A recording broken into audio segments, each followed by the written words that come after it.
Audiobook by Fate's Reader. Don't forget to subscribe and like the channel for more epic series.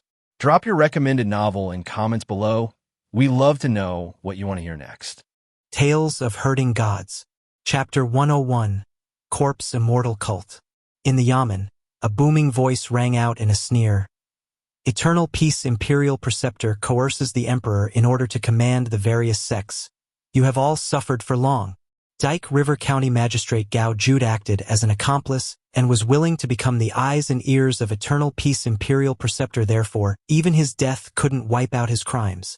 In the inn, Qin Mu frowned. The Dike River County Magistrate died so fast? I'm really unlucky to encounter such a situation after leaving Great Ruins for the first time. Granny is right, the people outside are really fiercer than Great Ruins. The people of our Great Ruins are more simple. Come to think of it, what rank is the Dike River County Magistrate? How's his ability compared to the lower second-ranking prefecture governor? There were 9 grades and 18 ranks in Eternal Peace Empire's official positions. These official rankings were granted according to status and cultivation. Some cult masters or sect leaders have extremely high cultivation. Therefore, they were conferred as high officials, while those who had lower cultivation were conferred as local officials. There were also some who were conferred as governors of various regions and counties. For example, Mu Beifeng of Li River Sword Sect was the finest strong practitioner in the southern border. Therefore, he was conferred as a lower second-ranking prefecture governor who was extremely powerful.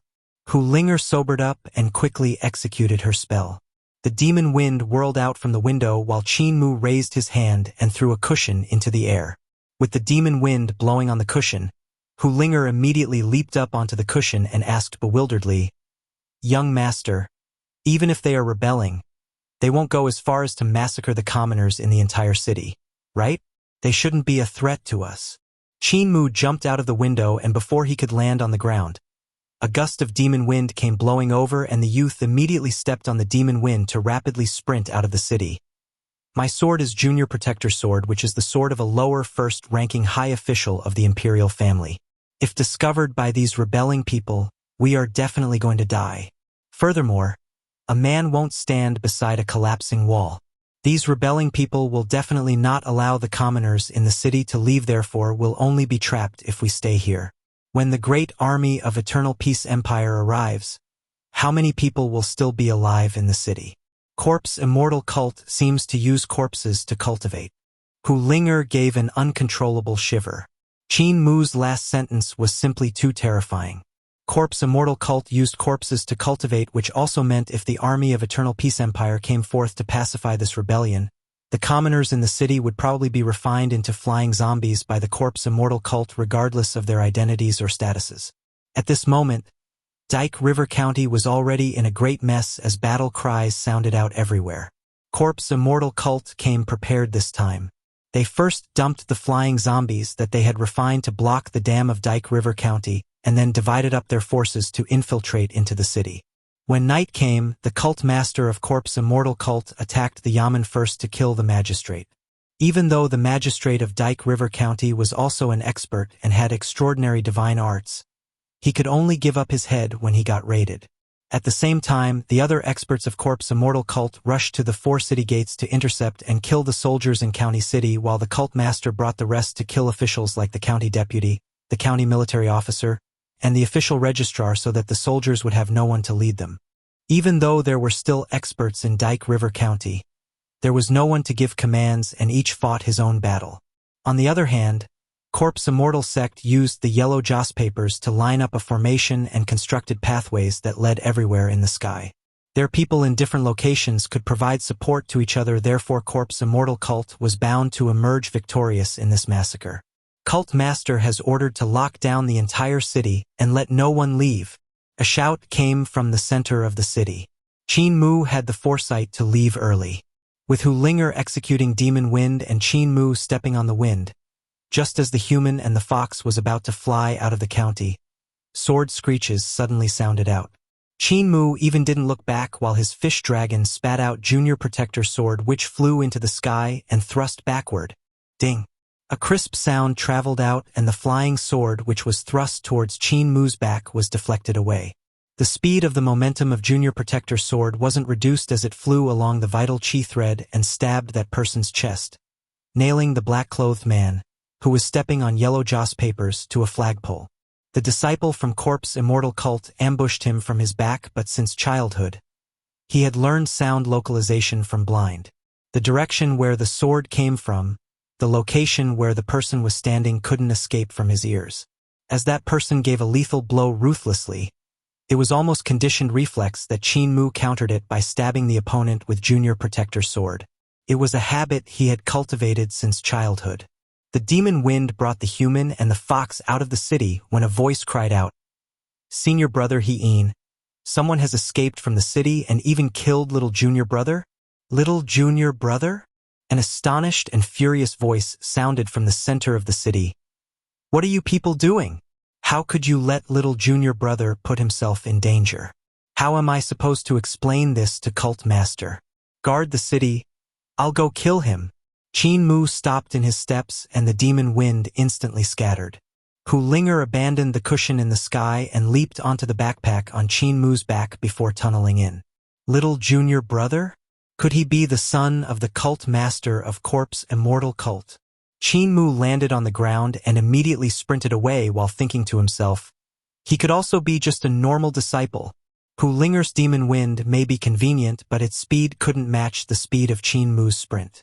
Furthermore, it was harder to hide one's track in the sky, whereas one could make use of the cover of the mountains and forest by sprinting on the ground, making it harder for enemies to catch up. Suddenly, flames rose into the sky and transformed into fire birds flying in the sky, lighting up the sky in a snow-white light. This was a divine art executed by a divine arts practitioner. Qin Mu raised his head and the firebirds flying past. Behind the firebirds were yellow joss papers fluttering over as they laid out in the sky. These yellow joss papers were long rectangular strips of paper that were as big as feet, which allowed people to walk on them. Heaven's eyes, awaken. The vital chi formation markings revolved around Qin Mu's pupils as his heaven's eyes awakened. Looking back, he could see flying zombies stepping on the yellow joss papers and hopping through the sky. The yellow joss papers split into two paths and the flying zombies also split into two groups. As more and more yellow joss papers appeared in the sky, they split into four paths and the flying zombies also split into four groups to search everywhere. Behind the yellow joss papers, a young Taoist carried a long sword case on his back. With the sword case opened, yellow joss papers flew out from inside and laid out continuously in the sky. This must be the senior brother He-in that was mentioned by the Corp's immortal cult's disciple. He stepped on the yellow joss paper as he walked in the sky. As he lifted his feet, the yellow joss papers would fly up and return to the sword case. Meanwhile, there were new yellow joss papers flying out from sword case, which would appear in front of him in the exact places where he would step on. The reason why every yellow joss paper had to return to the sword case should be because that every time the yellow joss paper was used, the vital chi in it would be depleted and it was required to return to the sword case to replenish vital chi. He walked forward, but his speed was slow. Qin Mu's heart sunk slightly. This was a divine arts practitioner that had opened his six directions divine treasure, and it was difficult for him to escape from his pursuit. There was a 5 elements realm and a 5 elements divine treasure between 6 directions realm and spirit embryo. Qin Mu had been cultivating diligently for the past 3 years, and not long ago his spirit embryo had just awakened a 4th time. He had already reached the level of perfect spirit embryo realm, yet he was still unable to touch the 5 element divine treasure. There was a difference of 2 realms between him and He-in, who was in the sky. Those were 2 huge gaps that he could never exceed. From the various methods He-in had exhibited, he should be a vermilion bird spirit body and cultivated fire-related divine arts. The sword case on his back showed that he cultivated sword skills. From the yellow joss papers that came spewing out from the sword case, he should be controlling the yellow joss papers by sword skills. The yellow joss papers flew out and came back methodically to maintain the several flying corpses as well as the young Taoist traveling in the sky. This showed that his sword skill was extremely remarkable. In addition, these yellow joss papers weren't only as simple as maintaining them to fly in the sky. On the yellow joss papers were Taoist incantations which were written on using cinnabar and blood. Therefore, The power of every piece of paper would definitely not be weak. If I still had the Rule Eyes imprint from Grandpa Ma or Nine Heavens God Eyes from Grandpa Blind, I would have the confidence to fight with him. However, suddenly a flying zombie bent over and came down to chase after him. With Qin Mu frantically running forward, more and more flying zombies came chasing after him continuously. These flying zombies couldn't really fly. The yellow joss papers from Heian came flying continuously and landed under their feet to support them. This allowed the zombies to walk and even sprint or fight in the sky, therefore they looked like zombies that could fly. As these flying zombies landed on the ground, they actually sprinted forcefully and had an astonishing speed which was even faster than martial arts practitioners. Hu Linger popped her head out from the backpack and gave a blow which instantly raised Demon Wind. In the Demon Wind, formless wind blades were thrown towards the flying zombies. Clank, clank, clank, clank. A series of collision sounds rang out and Hu Linger jumped in shock. The flying zombie had an incomparably hard body, rendering her spells completely useless. Qin Mu frowned. The flying zombies' bodies were incomparably hard and even much stronger than him. They were practically equivalent to human-shaped spirit weapons. He promptly made the decision to execute secrets of moving rain, and the clouds began to gather in the sky, followed by the pattering rain. Linger, assist with your wind. Understanding what he meant, Hu Linger immediately cast her spell. Spinning around and waving his hand, the raindrops shot backward and transformed into water swords. At the same time, the violent gust came blowing, which assisted the rain momentum, instantly giving an exponential boost to the power of Qin Mu's spell as it thrust towards the flying zombies, which were sprinting over. The clanging sound of collision rang out. With the two of them acting together, the power of the spell greatly increased as the water swords instantly stabbed through the incomparably hard skin of the flying zombies, turning the 5 flying zombies that were chasing behind them into sieves.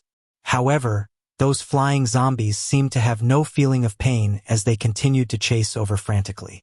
They didn't avoid anything that was in front of them as they shattered everything in their way, no matter trees or boulders. Since I can't kill you by turning you into sieves, I'll just have to shatter all of you. Qin Mu continuously executing secrets of moving rain while Hu Linger also continuously executed her gale, wearing out the flying zombies that were chasing behind and even shattering their limbs. At this moment, a firebird which was blazing with raging flames swooped from the back of the flying zombies. As the flames burst forth, raging flames were everywhere in the radius of dozens of yards. With the extremely high temperature, both their spells were totally broken. Qin Mu and Hu Linger both gave a grunt. When their spells were broken, their qi and blood became unstable from the impact of the vital qi bouncing back. You dare to even kill cult leader's son of our corpse immortal cult? Are you seeking for death? Heian quickly rushed down from the sky and the flying zombies came down from the sky attacking Qin Mu. At the same time, the 5 flying zombies on land also came pouncing forward. Tales of Hurting Gods. Chapter 102. Divine Arts Practitioner. It really was the cult leader's son of corpse immortal sect. Qin Mu's face turned black. Isn't this too much of a coincidence? The son of the cult leader just had to attack him, and he just had to be so weak that he couldn't even withstand a single stab from him. The corpse immortal cult definitely wouldn't let him go this time. Before the flying zombies in the sky came near to him, he had smelled a fishy smell. It could be obviously seen that the flying corpses were poisonous from their dark green fingernails. It's corpse poison. When Qin Mu smelled the odor, he immediately recognized the toxicity. The medicinal knowledge apothecary had imparted to him included how to identify toxic and medicine by odors. Qin Mu was practically fed with medicine by apothecary ever since he was a child. Therefore, he had an extremely high ability to identify toxic and medicine. The fingernails all had corpse poison on them, and if the skin was pierced by them, first the blood will solidify. After that, the muscles would become stiff and as hard as boulder which no weapons could pierce through. Finally, one's consciousness would fade away and the spirit would disintegrate. Qin Mu sprinted frantically, but the speed of the flying zombies behind him was even faster. The distance between them grew closer and closer. The yellow joss papers continuously laid the path forward as the flying zombies continued to leap repeatedly in the sky and were about to catch up to them. Behind them, Qin waved his hand and another firebird came flapping through the sky. Before they could even get close, Qin Mu could already feel the surging heat wave which raised up hot wind. The greenery on the ground became instantly shriveled and was completely dehydrated. This person should have taken 2 approaches and cultivated both spell and sword control. This situation was rare in the past, but with Eternal Peace Imperial Preceptor bold and decisive actions to reform the old, he had gathered all the sects in the whole world for the Imperial family and broken numerous inherent barriers, lessened the estrangement between different classes. Therefore, the situation of classes converging appeared. Even evil cults like Corpse Immortal sects also took advantage of this big transformation to improve the techniques and divine arts of their own cult, developing numerous new spells and divine arts. That's not right. It should be 3 different classes. What these flying zombies are exhibiting the moves from the battle technique class. Qin Mu frowned and suddenly increased his foot force. With his body snaking forward like a dragon, he dodged the huge firebird. Unexpectedly, the huge firebird blew up with a boom. The flames exploded and instantly formed a rapidly swelling huge fireball which had a radius of 20 yards. The surging heat wave and blaze ruthlessly smacked Qin Mu away. Before Qin Mu could land on the ground, he saw more yellow joss papers come fluttering over as 8 to 9 flying zombies passed through the flames from the explosion while stepping on the yellow joss papers to attack him. These flying zombies were all strong martial practitioners of the 5 elements realm. Their bodies were refined as hard as spirit weapons. Their moves were simple and they could only shovel, slice, cut and stab. However, if he was surrounded by them, there was no way he could escape. There were flying zombies chasing him on the land, and there were also flying zombies attacking him from the sky. Furthermore, Qin was also attacking him using divine arts. Therefore, the situation was extremely bad to him. The yellow joss papers fluttered and rapidly broke through the air, which giving off screeching sounds. Qin seemed to be controlling the yellow joss papers, but he was actually using sword skills. This kind of sword skill was extremely intricate and was not any inferior to the sword skill of Li River Sword sect. The most crucial point was that he had a very bad feeling about the Taoist incantations drawn on the yellow joss papers by Cinnabar and Blood. If they were normal papers, they definitely wouldn't have the power of swords, but there were Taoist incantations drawn on them, and the talismans contained a hidden power. As Qin Mu hovered in midair, he gave no explanation and used heavenly devil creation technique to seal his own souls and spirits. After that, he shook out the little fox inside his backpack with his vital qi. With his 10 fingers rapidly poking, he also sealed her souls and spirits inside her body. Hu Linger was embarrassed and angry after getting poked all over by him and slipped back into the backpack, refusing to come out. Sealing souls and spirits required one to poke the intimate parts of the body. She was still a female fox after all, therefore she was still shy. Qin Mu had no time to care about these matters.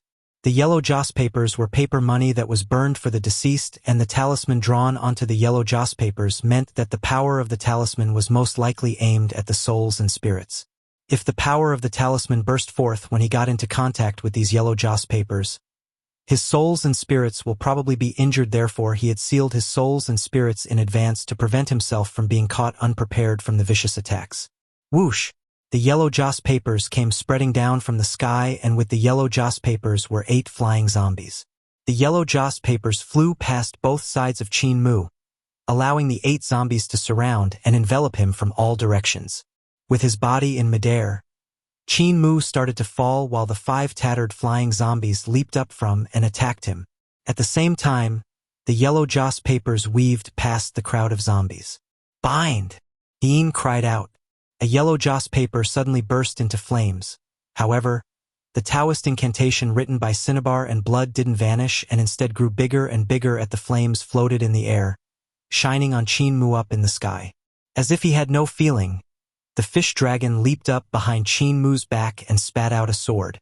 The arm-thick vital chi of the youth from disabled elderly village burst forth and swept up Junior Protector sword before giving a horizontal cleave. Cleave sword form. The sword energy broke through the air and the head of a flying zombie came rolling off. Qin, who was currently rushing over, was astonished. The power of the rest of his yellow joss papers burst forth as he tried to bind Qin Mu. The use of his binding talismans was to bind the 3 souls and 7 spirits of a human. If the souls and spirits were bound, the body would be unable to move as well.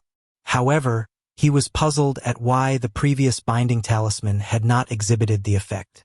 The power of the Taoist incantations on the other talismans burst forth, and strange Taoist incantations surrounded Qin Mu's front and back. However, Qin Mu wasn't the slightest bound and could still flick his fingers. Junior Protector Sword was changed from cleave sword form into flick sword form, flicking another flying zombie into half. He then followed up with smear sword form, controlling Junior Protector Sword to cut the neck of the 3rd flying zombie in a circular ring. The sword tip of Junior Protector Sword faced outwards and was waved in a full circle, causing the heads of the flying zombies all around to roll off onto the ground. In a blink of an eye, the 8 flying zombies immediately lost their heads and collapsed to the ground. Wave sword form. Qin Mu's sword skill was extremely fast. The simpler the move was, the faster the sword could strike. With the sharpness of Junior Protector Sword, the 8 zombies were all cut down before they could even attack him. Qin had a pained expression. It was very easy to use flying zombies to surround strong practitioners of battle techniques or spells, but against sword cultivators like Qin Mu, it would be slightly difficult. Especially so when the sword of the sword cultivator was incomparably sharp. It was practically specialized in countering his flying zombies. He used the corpse breeding ground to create his flying zombies. The durability of the flying zombies' bodies was extremely high, and they couldn't be hurt by normal spirit weapons. Furthermore, the flying zombies had no souls and spirits, therefore, spells that were targeted at souls and spirits were not useful as well. Qin Mu's horizontal cleave seemed normal and ordinary, but when the heads rolled down with just a raise of his hand, it meant that this sword was definitely surpassed most of the treasures among the spirit weapons. Qin hurriedly stopped and called back the 5 zombies below Qin Mu, while sending the yellow joss papers in the sword case to slice towards Qin Mu. Qin Mu took the chance to land on the ground and faced Qin while moving backward. He executed heaven pilfering leg skill, which Cripple had taught him to sprint, so even when he was running backward, his sprinting speed was no less slow. Qi. Sword light flashed as Qin Mu used Qi to manipulate the sword to stab at the yellow joss papers flying over. Boom! Violent explosions traveled over when his Junior Protector Sword contacted the first yellow joss paper. The Taoist incantation on the paper suddenly exploded, and the burst of power instantly detonated the other Taoist incantations on the other papers. A series of explosions traveled out, and Qin Mu suffered the impact of airwaves.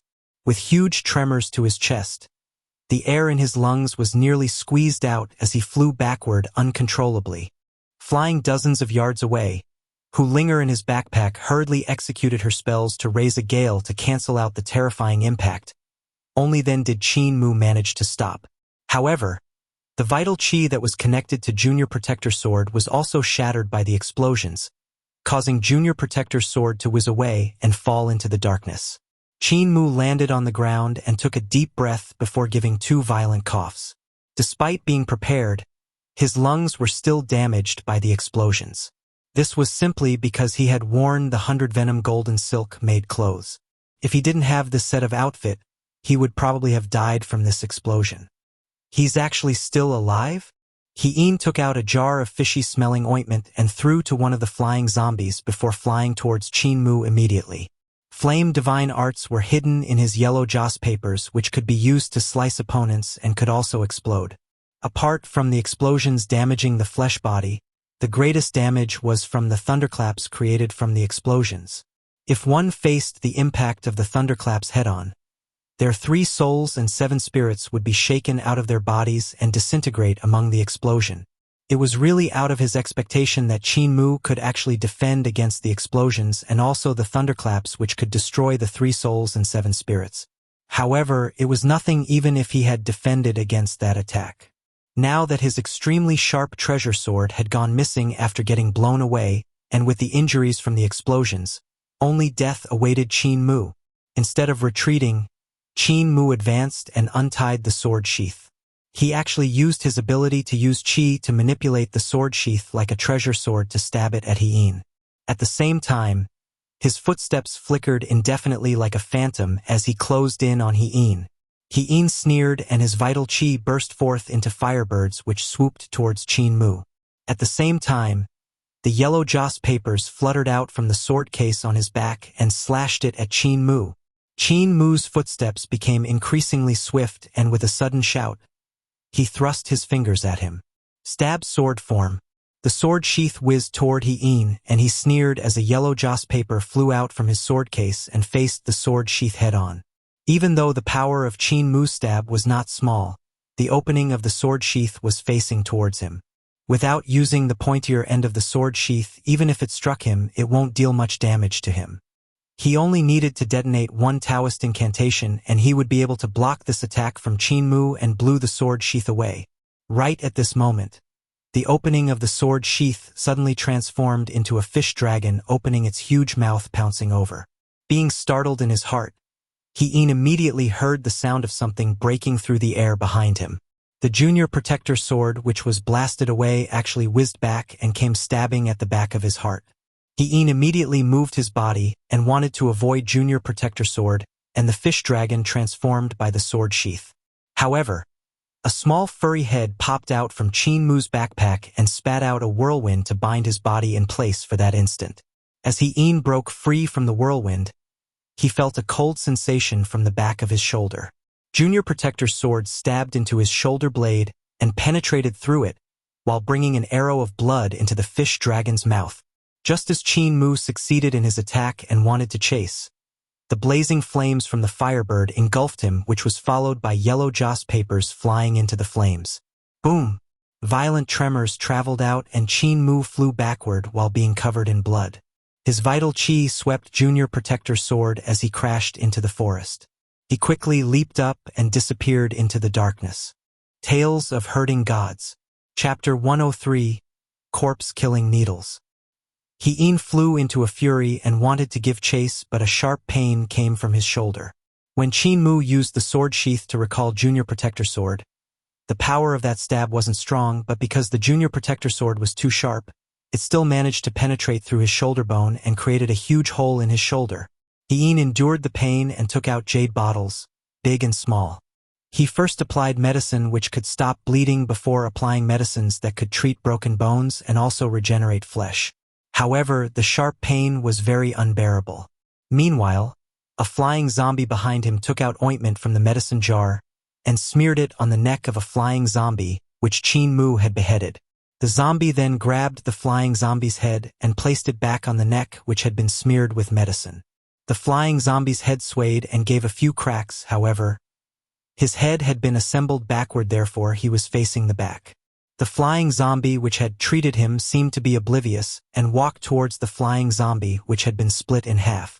He pieced the body back together and smeared the fishy ointment on it. These flying zombies were either beheaded or split into half, yet they still couldn't die. As long as the ointment from Corpse Immortal Cult was smeared on the limbs would be reattached and they could still leap and frisk about. It was truly a surprising sight. Corpse Immortal Cult, which was used to creating corpses, sure had their unique points. Suddenly the sound of breaking through the air sounded out. Disciples of Corpse Immortal Cult quickly rushed to He-in's side, and one of the female disciples asked in astonishment, "Senior brother He-in, you're hurt? Is that brat very strong?" "No." He-in replied with a grim expression and gritted his teeth. "He is at most at 5 elements realm, but his cultivation isn't bad. Furthermore, he has a very strange body technique and is skilled in sword control techniques as well as spells. He had a treasure sword which could be recalled back with his sword sheath, and this sword is extremely sharp, so sharp that even my flying zombies can't defend against it. His injuries shouldn't be light as well. He shouldn't have escaped too far." Most of the disciples of Corpse Immortal Cult were astonished. The female disciple replied, "Since he is good in sword control technique and spells, he must be lacking in battle technique. Let us give chase and capture him to hand over to cult leader to deal with." More than a dozen disciples of the Corpse Immortal Cult left hastily. He-in rose and also wanted to head over when a figure suddenly flew over. He-in saw the face of this person and got startled. He immediately bowed and greeted, "Senior Uncle Chow." That senior Uncle Chow frowned. Not only have you not yet caught the brat that killed cult leader's son, you are instead injured by him. Qin, you are really something. Qin was embarrassed and asked, Senior Uncle Chow, cult leader. Cult leader has already known and is extremely angry. However, he's still stabilizing the situation and quelling the riots in the city. Senior Uncle Chow continued, now that Eternal Peace Imperial Preceptor had suffered grave injuries, there are no heroes that wouldn't take this chance to stir havoc and slay the clique of traitors in order to correct the laws and discipline of the Imperial Court. This time our Corpse Immortal cult has sufficient reason to send forces to clip off Eternal Peace Imperial Preceptor's wings and take over Dike River County City. Now that Dike River County is under our Corpse Immortal cult's power, its foundation must be stabilized so that we can catch the remaining clique of Imperial Preceptor in one fell swoop. Cult leader may be devastated, but he still prioritizes the general situation first. Qin understood and replied, may I ask Senior Uncle Chow to follow those few junior brothers and junior sisters? That person may not be old, but he has a sharp sword that could transform into a fish dragon. Senior Uncle Chow was astonished. A sharp sword that could transform into a fish dragon? What is the specific shape? Tell me in detail. Qin described Junior Protector Sword and the strange sword sheath, causing Senior Uncle Chow to be greatly shocked and cried out, this is the treasure sword of a first-ranking high official in the Imperial family, a first-class treasure in the world. Even our Corpse Immortal cult doesn't have such a powerful treasure. How could such an important treasure appear in the hands of this youth? Could he be the heir to one of the first-ranking high official in the Imperial family? His gaze flickered and smiled. This sword is remarkable. The heavens must be wanting our cult to prosper by sending us a first-ranking treasure sword. I shall go and plunder the sword. Once he was finished, he disappeared in a flash. Qin frowned as he thought to himself, treasure sword of a first-ranking high official? This is a treasure which symbolizes one's position in the Imperial family. How would a first-ranking high official hand the Imperial family's treasure sword to their own heir? Senior Uncle Chow is not thinking this through. I should still quickly report this to cult leader. He immediately headed back to Dike River County City. Senior Uncle Chow followed the trails left behind by Qin Mu and Corpse Immortal cult's disciples and searched his way over. Suddenly he frowned slightly when he saw the first corpse. The corpse of a Corpse Immortal cult's disciple. There was a bloody streak across the neck of the Corpse Immortal cult's disciple. Other than that, there were no other injuries on his body and there were no bloodstains at his side either. From the wound, he should have been stabbed in the throat by the sword's tip which sliced open the two biggest blood vessels in his throat. From the angle of the wound, this Corpse Immortal cult's disciple should have been traveling on the yellow joss papers and got assassinated from the back. Before he could react, his throat had already been cut by the treasure sword. However, what's strange was that there were no blood stains in the surroundings. Senior Uncle Chow frowned. This meant that this disciple didn't die here. He was disposed here after traveling in the air for some time. His blood had already been drained while he was in the air. What did this mean? It meant that the youth that had killed him was standing right behind him. This disciple should have been rushing forward while traveling on the yellow joss papers to search for traces of Qin Mu. Meanwhile, the youth had silently appeared behind him and sliced his throat in a single blade. The youth then kept close to him and controlled his sword case so that the yellow joss papers would continue to fly forward and pave the way. At the same time, this youth controlled the corpse of the Corpse Immortal cult's disciple to move forward continuously, making it look like he was alive as he caught up to the rest of the Corpse Immortal cult's disciples. This is the art of corpse control. The expression of Senior Uncle Chow changed slightly. This youth also understands how to control corpses. The disciples of our cult are in danger. However, come to think of it, there should be no first-ranking high official in the Imperial family who is skilled at corpse control. Where is this youth from? Where did he learn the skills of corpse control? Now it was late at night and was almost reaching the third period of the night watch. Even though there was still moonlight, one couldn't see clearly or see too far ahead. Senior Uncle Chow could imagine how Qin Mu took advantage of the night to control the corpse of the Corpse Immortal cult's disciple. This way he could get closer to the other corpse immortal cult's disciples without alerting them. When they could finally see clearly, it was probably too late for them to avoid his sword. Other than corpse immortal cult, there were also other evil cults and devil cults which knew the art of corpse control. However, everyone had different skills and techniques. Corpse immortal cult could be considered outstanding in the path of corpse control and raising corpses. However, their reputation wasn't too good. From the method of Qin Mu's corpse control, it was very likely to be extremely remarkable. To be able to kill a corpse immortal cult's disciple and control his body afterward to make him look like he was still alive, resulting in the other disciples to be unable to see anything unusual. This kind of corpse control art was extremely rare. It seems to be the great corpse control skill from Heavenly Devil Cult. Senior Uncle Chow continued to give chase, and not long after, he saw the second corpse, followed by the third and the fourth. The corners of his eyes twitched when he saw that the seventh corpse. The seventh corpse had no skin, which must have been stripped. However, even after the skin was stripped, not a drop of blood flew out and there were no bloodstains anywhere. Senior Uncle Chow had a huge change in expression as he let out a murky breath. Heavenly Devil Creation Technique. This youth is a disciple of Heavenly Devil Cult. Now that the corpse was unrecognizable, this means that Qin Mu could be anyone among the disciples that had given chase. A murderous intent flashed through Senior Uncle Chow's eyes as he continued to give chase. Not long later, he met a few disciples of Corpse Immortal Cult. These few people had grouped together and looked around cautiously. When they saw his arrival, they all let out sighs of relief. One of the disciples called out, "Senior Uncle Chow." Senior Uncle Chow flicked his fingers, and fine needles that were as thin as cow hair shot into the hearts of the brows of these disciples in a flash.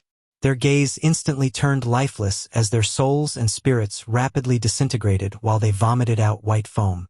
These needles were Senior Uncle Chow's spirit weapon, which he called corpse-killing needles. As long as one got hit by the needles, his souls and spirits would disintegrate and become a walking corpse that had no soul left. Even the greatest gods and immortals wouldn't be able to save them. A female disciple stuttered, Senior Uncle Chow. W.I. Senior Uncle Chu traveled over quickly and checked the bodies of these few disciples. He then frowned slightly. He did not find Qin Mu. If Qin Mu had used Heavenly Devil Creation Technique from Heavenly Devil Cult to strip the skin and transformed into the appearance of a disciple of Corpse Immortal Cult, there should be a red line on his skin, but there was no red line on the bodies of these disciples.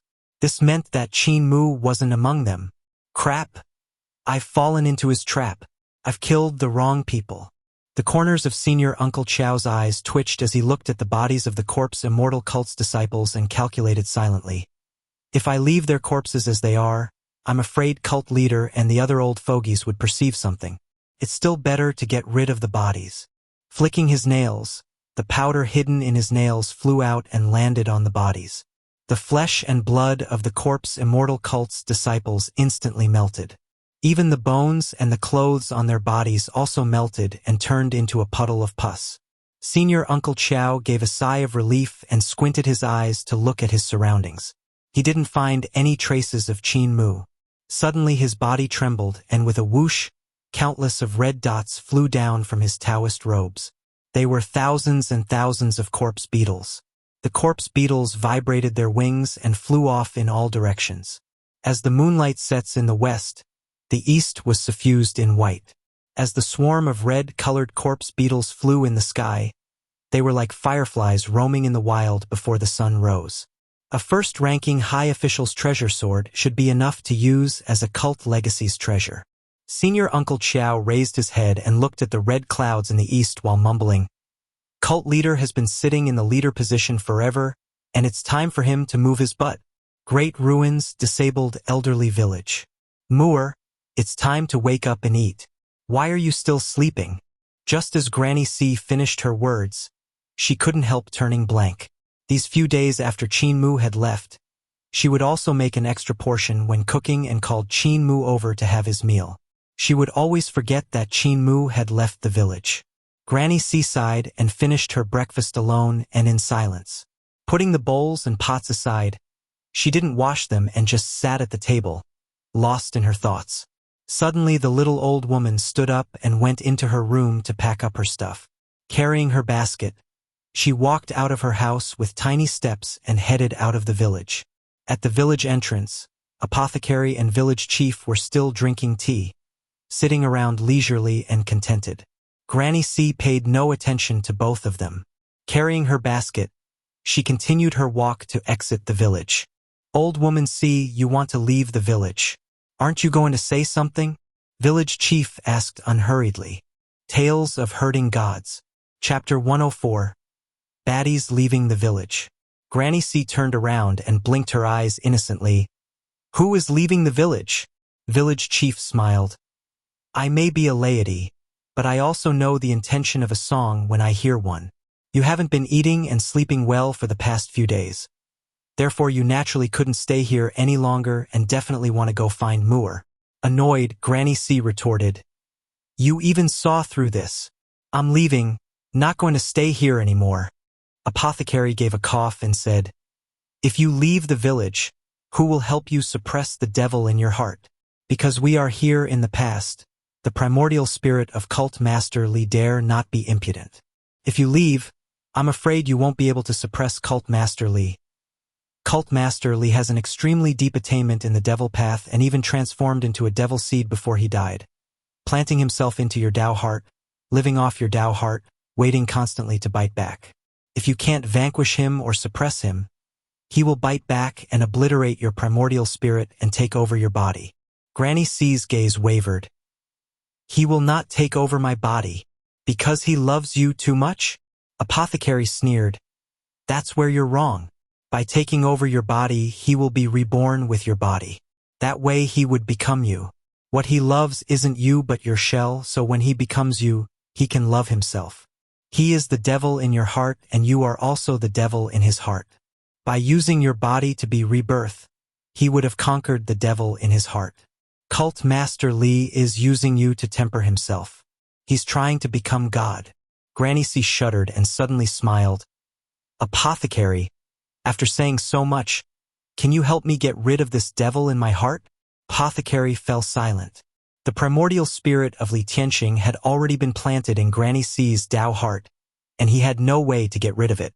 It was not only him who could not get rid of it, Old Ma with his Buddhist skills couldn't get rid of it as well. Even Village Chief Sword couldn't get rid of the devil in her Tao heart.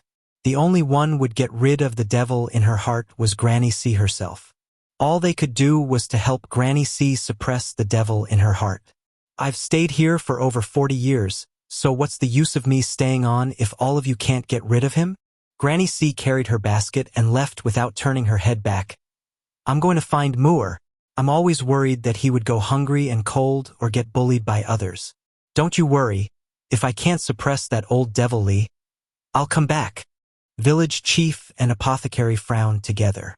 Granny C carried her basket and came to the riverside.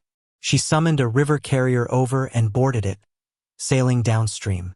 After the river carrier had swum 30 miles downstream, Granny C was suddenly stunned when she saw a blind man walking on the river with his cane.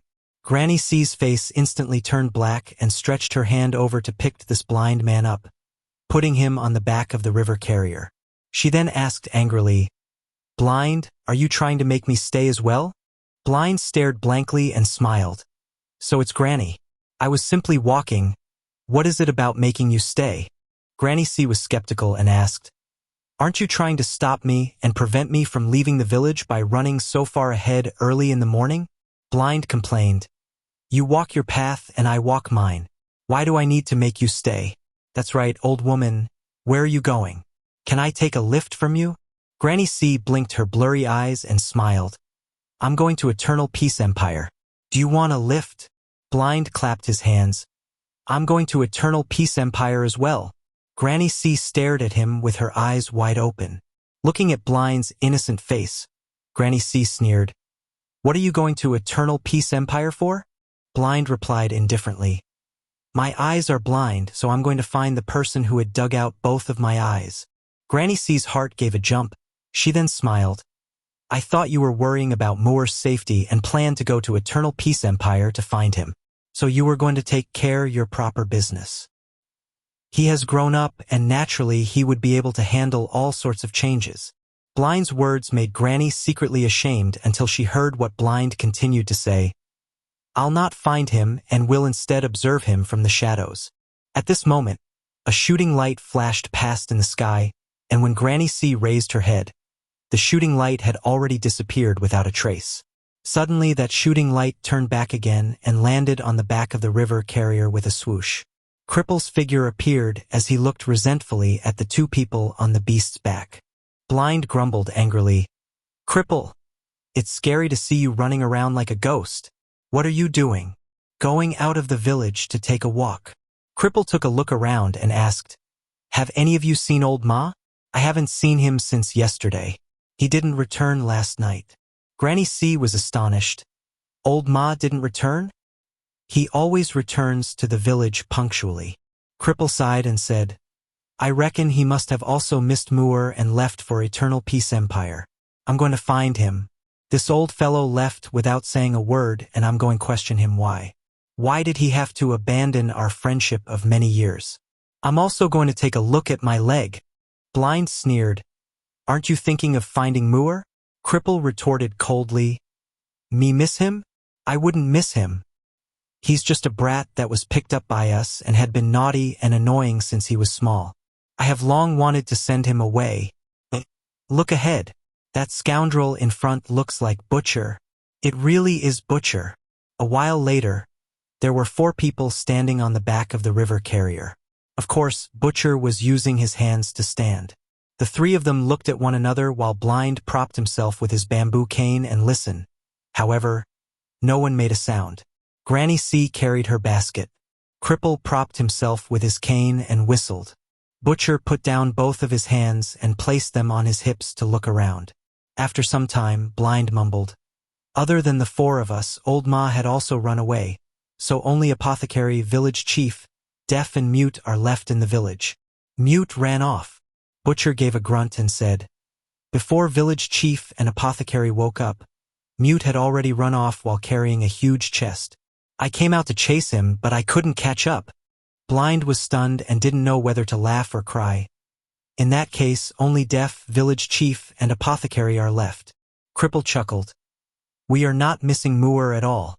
We all have our own proper businesses to take care of.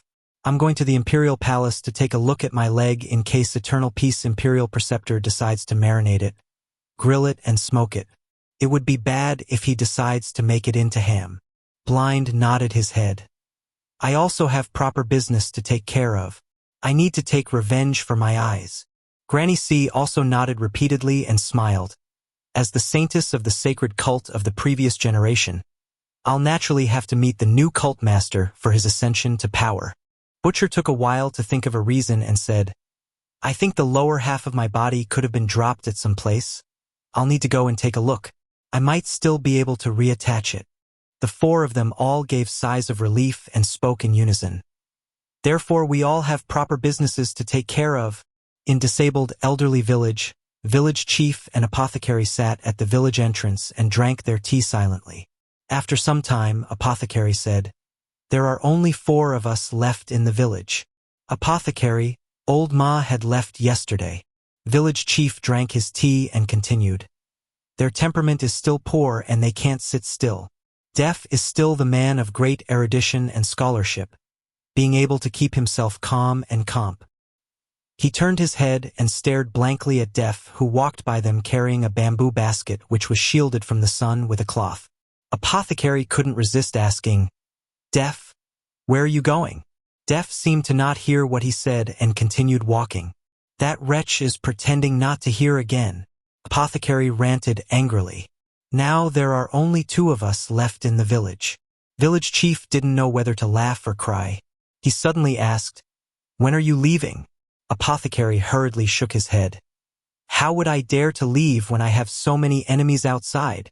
What I'm worried is now that all the baddies have run out, they would probably cause quite a big commotion. The baddies in our village. Village Chief smiled. Let the people outside have a headache. If you want to leave, you can leave too. I'll stay and look after the village and wait for all of you to return. Apothecary hesitated for a moment and shook his head. I would only cause more trouble if I leave. Among the baddies in our village, my reputation is the worst, village chief said with a half-smile. If it wasn't the case, you would have left long ago. The two of them looked at each other and laughed out loudly. At the common border of Dyke River County and Tiger Sun County, Qin Mu raised his head and looked at the morning sun.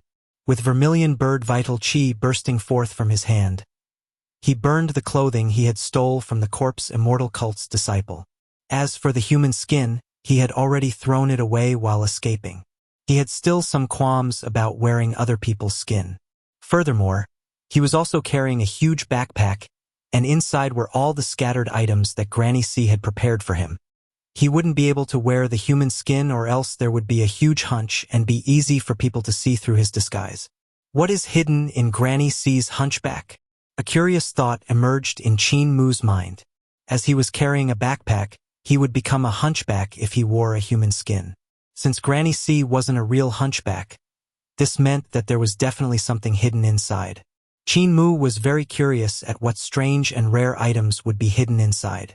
After a night of escaping, he had no time to rest, and the repeated fierce battles had really exhausted him. Hu Linger was so tired that he had already fallen asleep inside his backpack.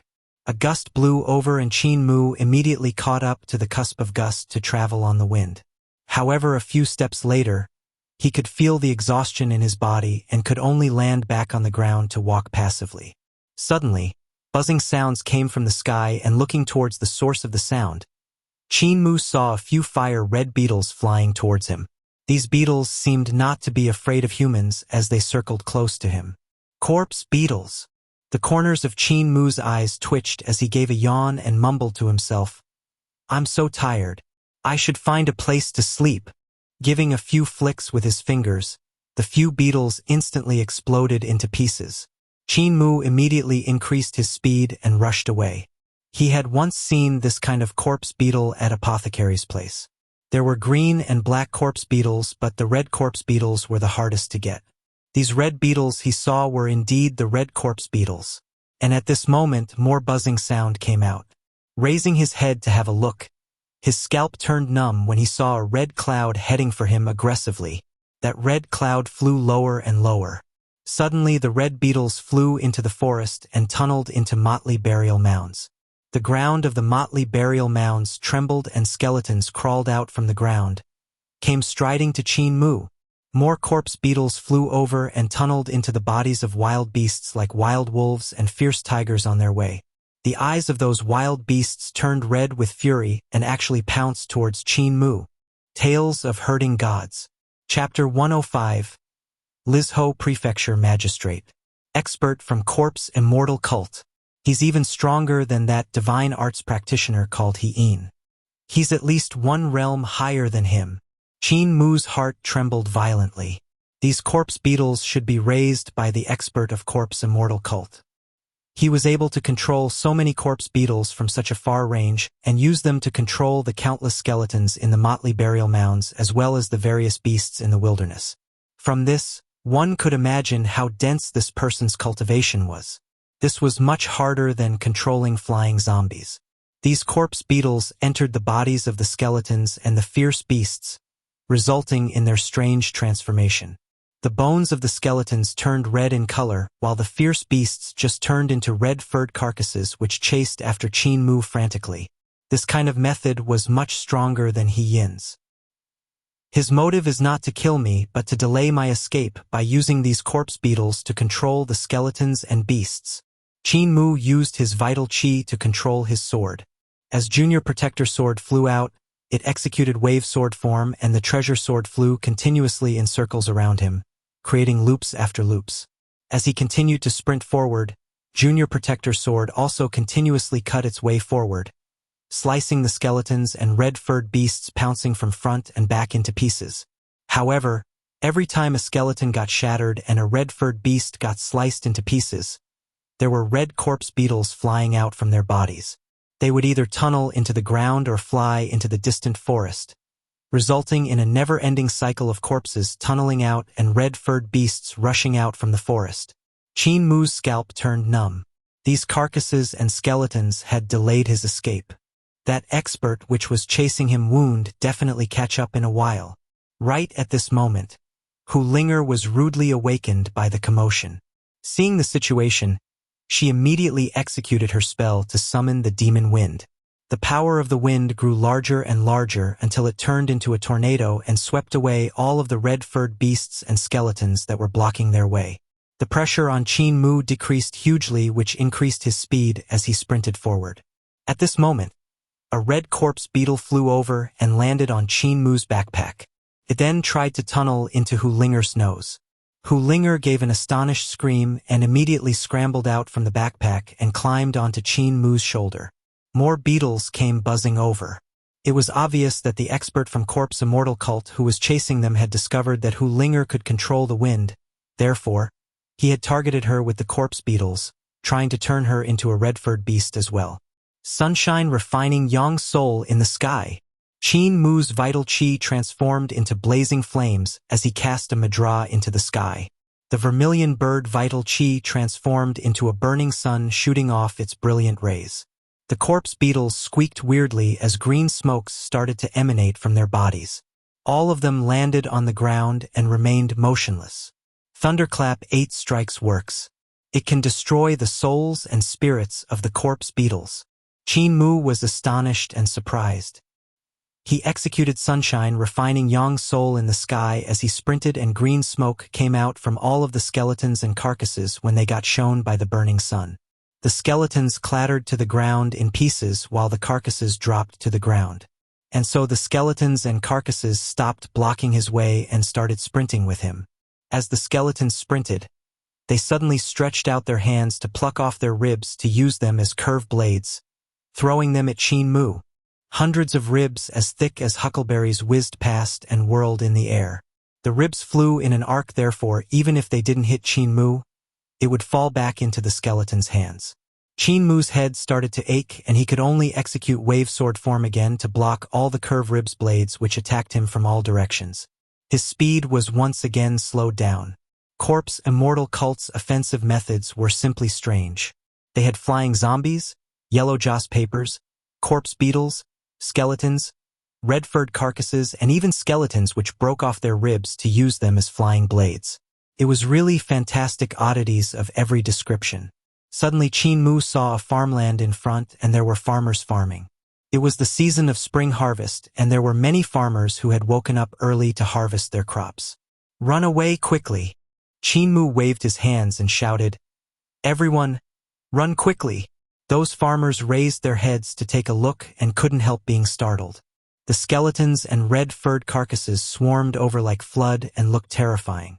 They immediately threw down the sickles in their hands and escaped. However, their speed was way slower than Qin Mu and the red-furred beasts. At this speed, they would definitely be caught up. Qin Mu immediately changed direction and avoided them. However, beside the fields was the official road and there were passers-by as well. In front was a horse carriage and there were 2 bodyguards riding draft horses. A female voice came from the carriage. "What the commotion outside?"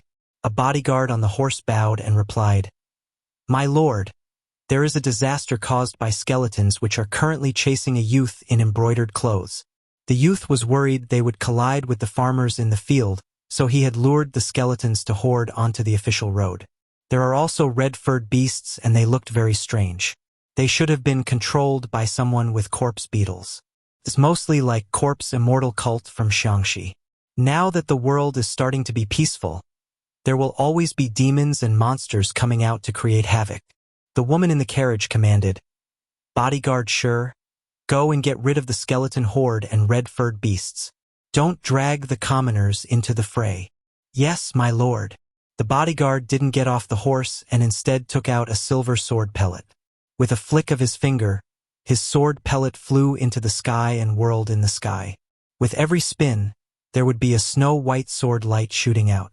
That sword pellet whirled at an extremely fast speed and sword lights came shooting down like rain.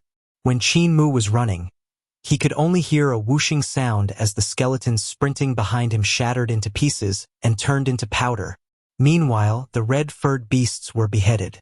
In not even a breath's time, the hundreds of skeletons and red-furred beasts that were chasing him were all annihilated. Red corpse beetles flew out from the skeletons and carcasses, but before they could fly away, they were wiped out by the sword lights. Orthodox sword skill. Qin Mu immediately stopped and looked at the horse carriage in front. The sword skill which the bodyguard beside the horse carriage used was an orthodox skill. He had seen similar sword skill from Li River sword sect, which was impressive. This kind of sword skill required many swords to be refined into a sword pellet and was very powerful when facing foes. It could also be arranged into a sword formation. Of course, those who could execute sword pellets were all experts because sword pellet was simply too heavy. To be able to use vital chi to make sword pellets soar into the sky, the person's cultivation must be matchlessly strong. The bodyguard beside the horse carriage was that strong, and the person in the horse carriage should be pretty remarkable. In the distance, that senior Uncle Chow suddenly felt his corpse beetles completely died in an instant and was astonished. He didn't continue forward and stood at the treetop to gaze from afar. The horse carriage of Lizhou Prefecture Magistrate. His expression changed hugely and urgently turned back to leave. The magistrate of Lizhou Prefecture is a ruthless person, and I'm no match. I shall retreat first. He immediately flashed away and vanished without a trace. Bodyguard Sher on horseback reported to the person in the carriage, "My lord, corpse immortal cult has retreated." The woman in the carriage said, "Call the youth over." "Yes." Bodyguard Sher got off the horse and bowed. "This young master, there's an invitation from my lord." Qin Mu came forward to the side of the horse carriage. The curtain of the horse carriage was lifted up and the woman inside revealed her side face. It was a beautiful woman with rosy cheeks and red lips. Turning her face over to size up Qin Mu, looking at his bright and neat clothes, she thought that he must be from a rich family and asked, "This young master, where are you from?" Being neither humble nor arrogant, Qin Mu replied in neither servile nor overbearing way, "I'm from Dike River County City." The woman asked, "Has Dike River County City already fallen into enemy hands and taken over by corpse immortal cult?" Qin Mu nodded his head and exclaimed in admiration, "Big Sister sure is intelligent." Big Sister? After being the magistrate of Lizhou Prefecture for so many years, it's still the first time someone has addressed me as Big Sister. The woman didn't know whether to laugh or cry. She called bodyguard Sher over and ordered, "Hand down an order to counties like Tiger Sun and Carefree Peace to prepare their troops to head to Dike River." Bodyguard Sher acknowledged and immediately left. The woman looked at Qin Mu and said, "Now that corpse immortal cult from Shaanxi has taken over Dike River County City, it would most likely be a disaster for the people there. You are also considered something of an oddity to be able to escape. I see that your clothes are pretty luxurious, so you should be from a rich family. What are your plans?" She had a gaze of pity. It was obvious that she felt now that Dike River County City was taken over by corpse immortal cult. There won't be anyone who could survive in the city.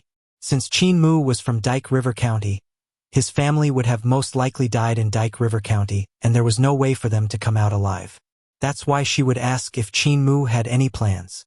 Qin Mu hesitated for a moment before answering, "I plan to go to the capital." The woman nodded her head and said, "It's also good to go to the capital. Our Lizhou Prefecture is also going to deploy our troops to Dike River County. With the chaos from the war, there would be bandits arising. This is not a safe place to be. Do you have any travel permit to go to the capital city?" Qin Mu stared blankly and shook his head. The woman muttered to herself irresolutely and said, "I'm Yuan Chuyu, the magistrate of Lizhou Prefecture. An armed rebellion happened in Dike River County under my rule, and this is my fault. It's natural you wouldn't have a travel permit when you had to escape from Dike River County City in a panic. I reckon Dike River County Magistrate must have also died in the armed rebellion. Bodyguard Chu, prepare my writing materials." The bodyguard at her side acknowledged and immediately retrieved writing materials, sending them into the carriage. Raising her brush, the woman wrote some sentences on the documents with her beautiful handwriting. She then asked again, "What is your name?" Qin Mu told her his name promptly. The magistrate, Yuan Chuyu, wrote down citizen of Lizhou Prefecture Qin Mu and stamped it with her official seal. When the ink was dry, she passed the document out of the carriage and got someone to pass it to Qin Mu. "This is your travel permit.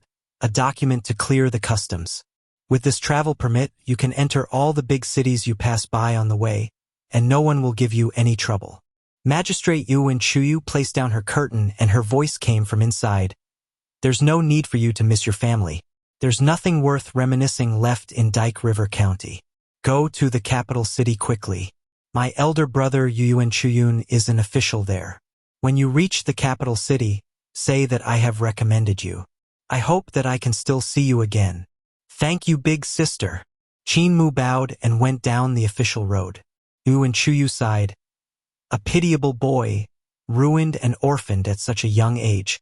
I'm afraid he's the only one left alive in Dike River County. This big sister Chuyu sure is nice. Qin Mu kept the travel permit document properly and thought to himself, now if I get interrogated when I reach the capital city, I can say I'm a citizen of Lizhou Prefecture. No one will know I'm from Great Ruins. Now that I stayed up all night, I should go rest at Tiger Sun County. Tales of Herding Gods. Chapter 106, Poisoned. Qin Mu slept in an inn in Tiger Sun County until evening when he was rudely awakened by the commotions outside. He could hear the inn owner saying, "No idea where these beetles have come from. They rush in from all over the place and they can't be killed or chased out.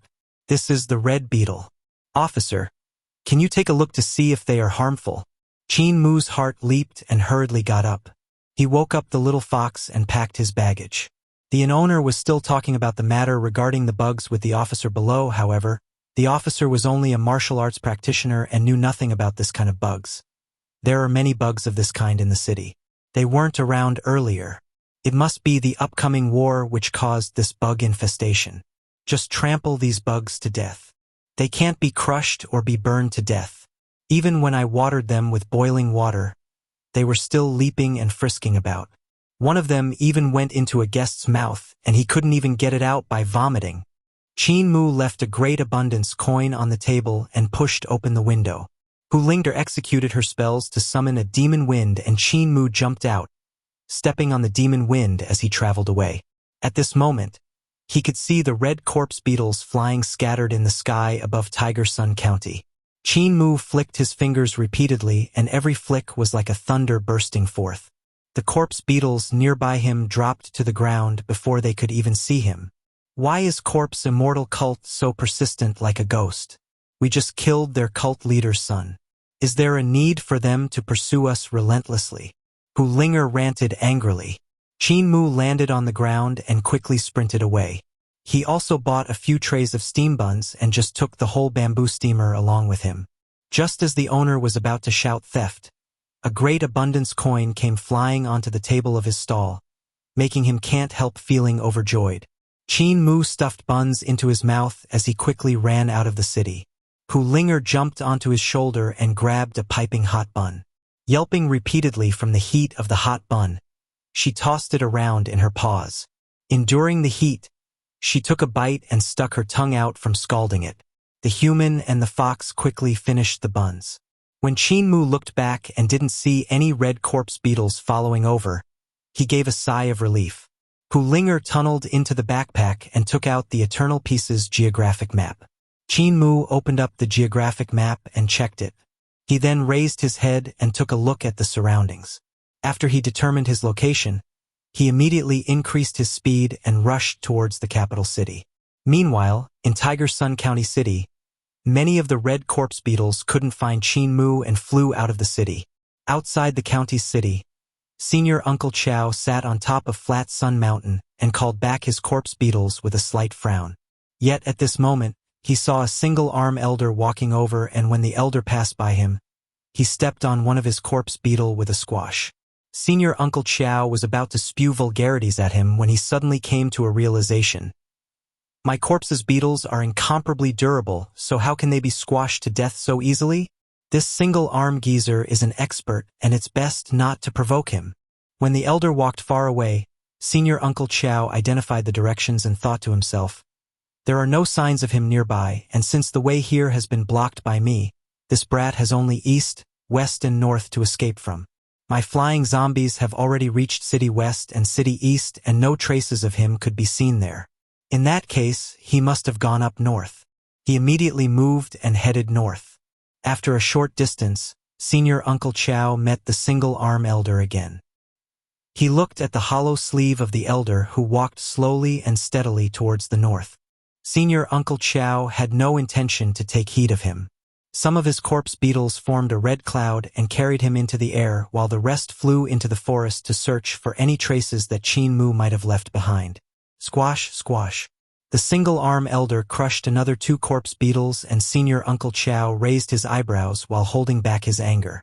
The swarm of corpse beetles slowly descended, but they didn't land on the ground, keeping the distance of a yard away from the ground and 2 yards away from the elder. Senior Uncle Chow bowed and greeted, "This elder, these corpse beetles are raised by me. It's fine if you squashed one to death, but why did you have to squash 2 more of them?" The single-arm elder stopped and replied, "I thought they were ownerless bugs that were flying all around, so they were raised by you, excuse me, excuse me." Senior Uncle Chow smiled. "One who does not know is not guilty. Elder, please be more careful next time." Squash. The single-arm elder raised his feet and crushed another bug to death. Senior Uncle Chow's expression instantly changed. The single-arm elder immediately moved back and said, "I didn't do it on purpose." Squash. Another few corpse beetles flew under his feet for no reason and were crushed into red color juice. Senior Uncle Chow sneered and flying zombies came out from the forest and surrounded the single-arm elder. Senior Uncle Chow asked with a grim expression, "Elder, are you here to toy with me? Purposely crushing the corpse beetles I've raised. Can it be that you're bullying us corpse immortal cult?"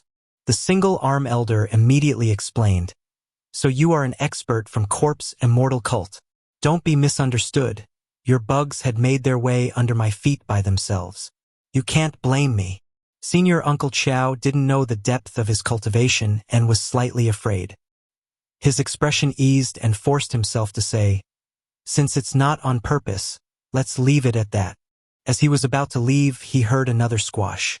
Senior Uncle Chow flew into fury and his fear grew into guts. With a thought in his mind, the flying zombies pounced on the elder. His flying zombies were different from He-Yin's. He-Yin was merely just an entry disciple of Corpse Immortal Cult who had just cultivated to 6 Directions realm and cultivated his divine arts. Whereas he was a figure of the older generation in Corpse Immortal Cult with the cultivation of 7 Stars realm. His flying zombies had long been refined into copper-armored corpses which had copper tendons and iron bones. They were all packed with astonishing power. Furthermore, he had refined quite a number of corpses, and with so many copper-armored corpses pouncing on the single-arm elder, it was naturally very easy to get him. Before those flying zombies could pounce on that elder, a resonating name of Buddha sounded out and the aura of Buddha erupted out. Senior Uncle Chow's blood ran cold and could only feel a Buddha standing in front of him. He couldn't help getting frightened out of his soul and knelt down on the ground at once to kowtow deeply, "Spare my life."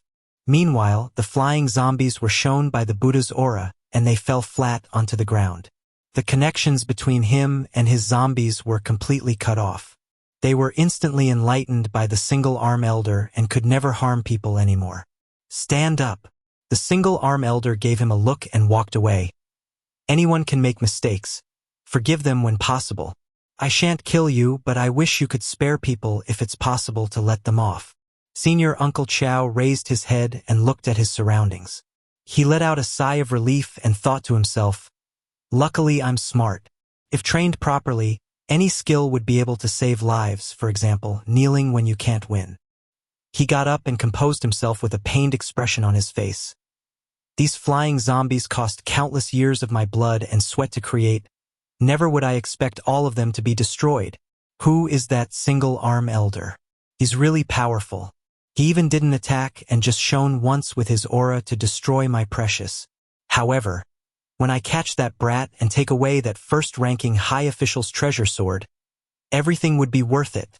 Qin Mu rapidly sprinted into the forest and suddenly stopped. He bent over and plucked a small grass that had a flower with 3 purple petals. Hu Linger was bewildered. "Young Master Mu, what flower is this?" "This is Earth Origin grass. It has a scent that human and beast cannot smell."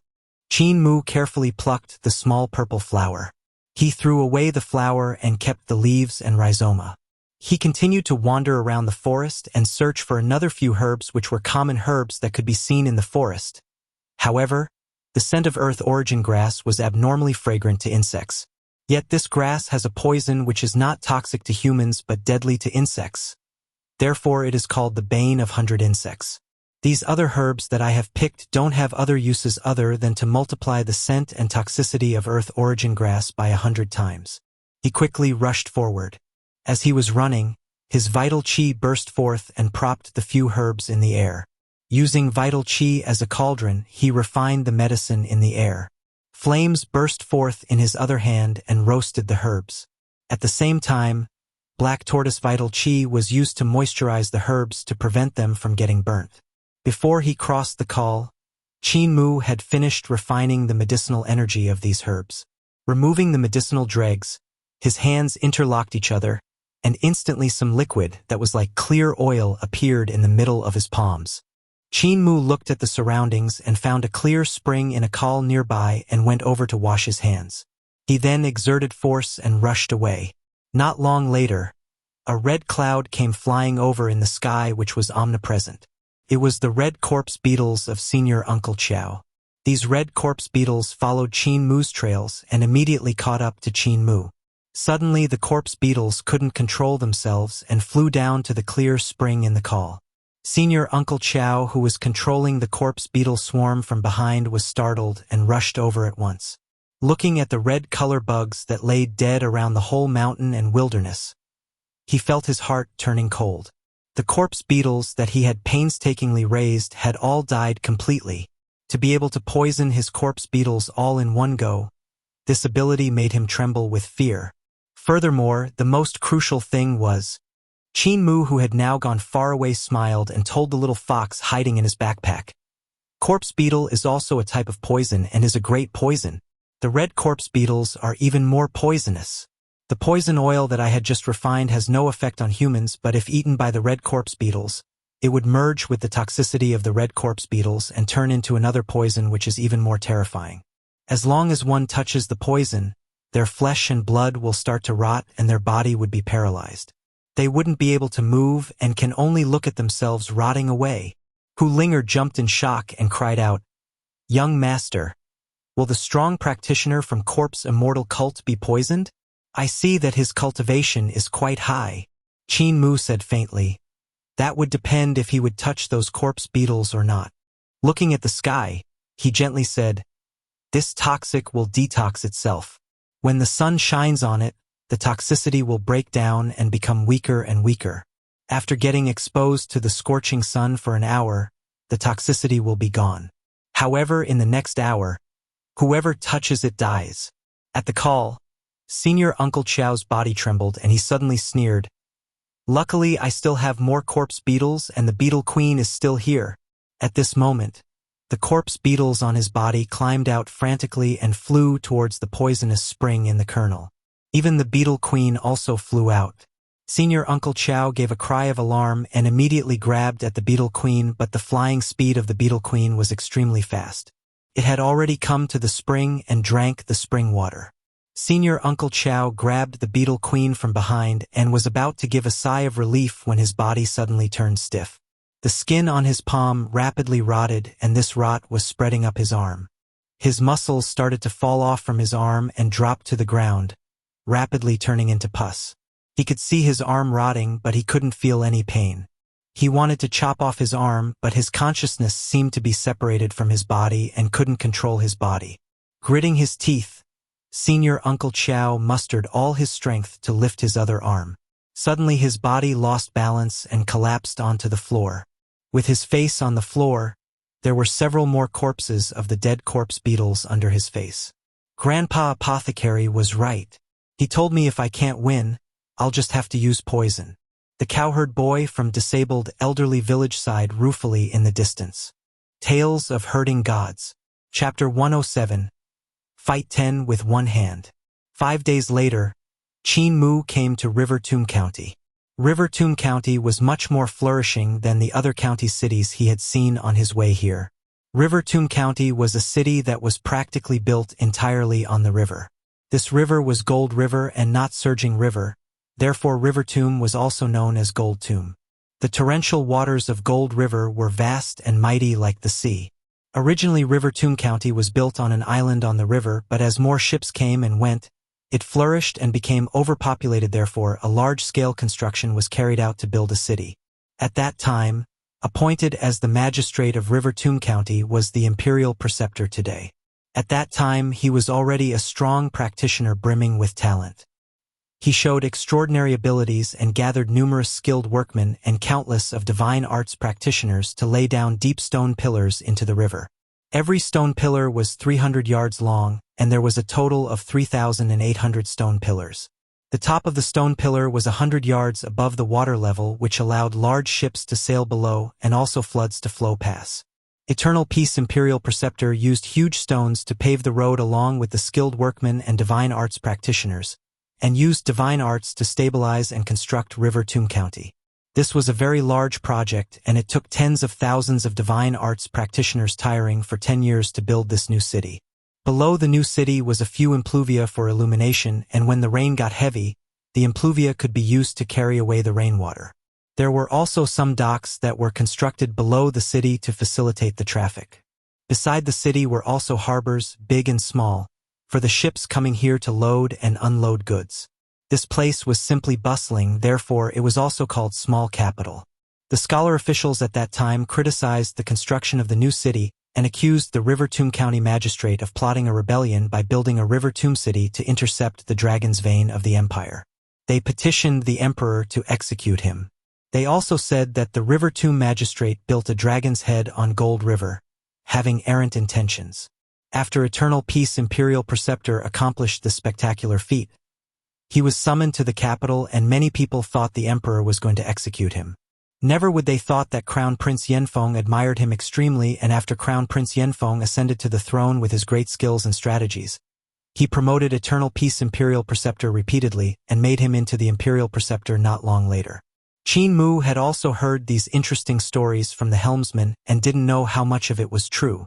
However, Eternal Peace Imperial Preceptor's capability and Emperor Yanfeng's wisdom eyes made him admire the two people. On board of the same ship were some scholars from River Tomb County. Some were poor scholars from poor families, and there were also scholars from rich families.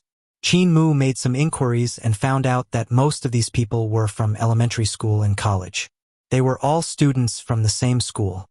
Qin Mu was astonished and inquired about the elementary school and college in River Tomb County.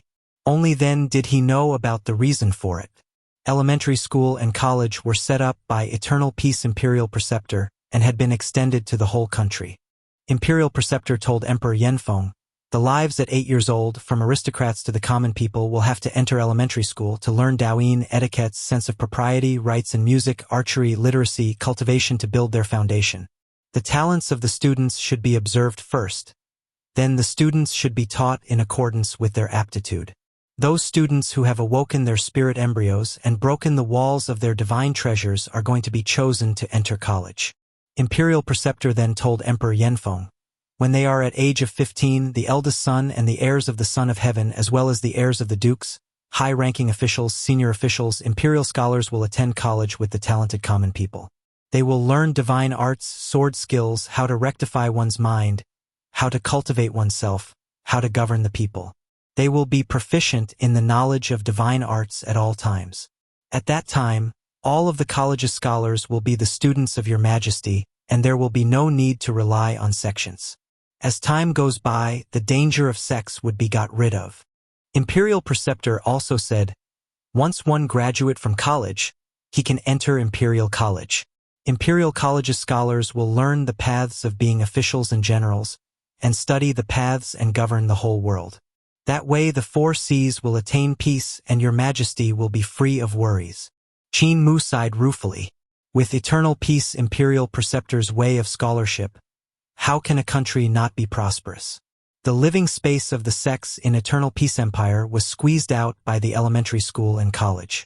Without a living space, it's no wonder the sects would rebel. On the boat, Qin Mu took out the computational cannons he had bought at River Tomb City.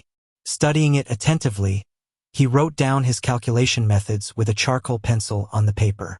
Suddenly a scholar with a plump physique asked, "Brother Qin is also going to the capital city to take the imperial examinations?" Qin Mu nodded his head and smiled. "That's right. I plan to go to the capital city to take a gamble for my future. Brother Wei is also going there for the imperial examinations." The scholar with a plump physique called Wei Yong nodded his head and smiled. "To pass the entrance exam with scholarly honors and enter Imperial College to study is my long-cherished wish." Another scholar laughed. "Brother Wei, it's not that easy to enter the Empire's Imperial College. Your age is merely just over 14 and you are still an elementary scholar. You won't be able to enter Imperial College." Wei Yong sneered. "Are Imperial College's scholars that amazing? They might not even beat me and Brother Qin." Most of the scholars laughed out loudly. Qin Mu also revealed a smile. Many of the scholars on board the same ship with them were all going to the capital city to take the imperial examinations. They all wanted to enter the Empire's Imperial College. What the College of River Tomb taught were all basic sword skills and spells which were not widespread. Whereas in Imperial College of the capital city, it had millions of books and had everything they wanted. Almost all the techniques and divine arts of all the sects in Eternal Peace Empire were gathered here. It could be said to be the Empire's highest learning institute. It was extremely difficult to enter Imperial College. The college's scholars from all around the country had all fought fiercely just to enter. As for elementary school scholars, they mostly planned to enter the capital city to enter the college there. It was even more difficult for an elementary school scholar to enter Imperial College. Unless they were especially outstanding, then would they have a chance to enter. Every year, the number of elementary school scholars that can pass the entrance exams and enter Imperial College was close to none. The helmsman steered the ship towards the shore. Qin Mu noticed that this ship used a strange furnace. There were flames in the furnace, and as long as medicinal stones were thrown in, the spirit energy in the medicinal stones would be able to spin the gears on top of the furnace. The gears were then linked to a water wheel which pushed the large ship forward like a water vehicle. The helmsman only needed to be in charge of the rudder and control the directions. Qin Mu clicked his tongue in wonder. Where would he be able to see such strange contraptions in great ruins? Not long later, the large ship finally sailed to the bank. Disembarking with the rest of the scholars, Qin Mu followed them and came to the vehicles and horses market after walking a short distance. Qin Mu looked around and became even more curious.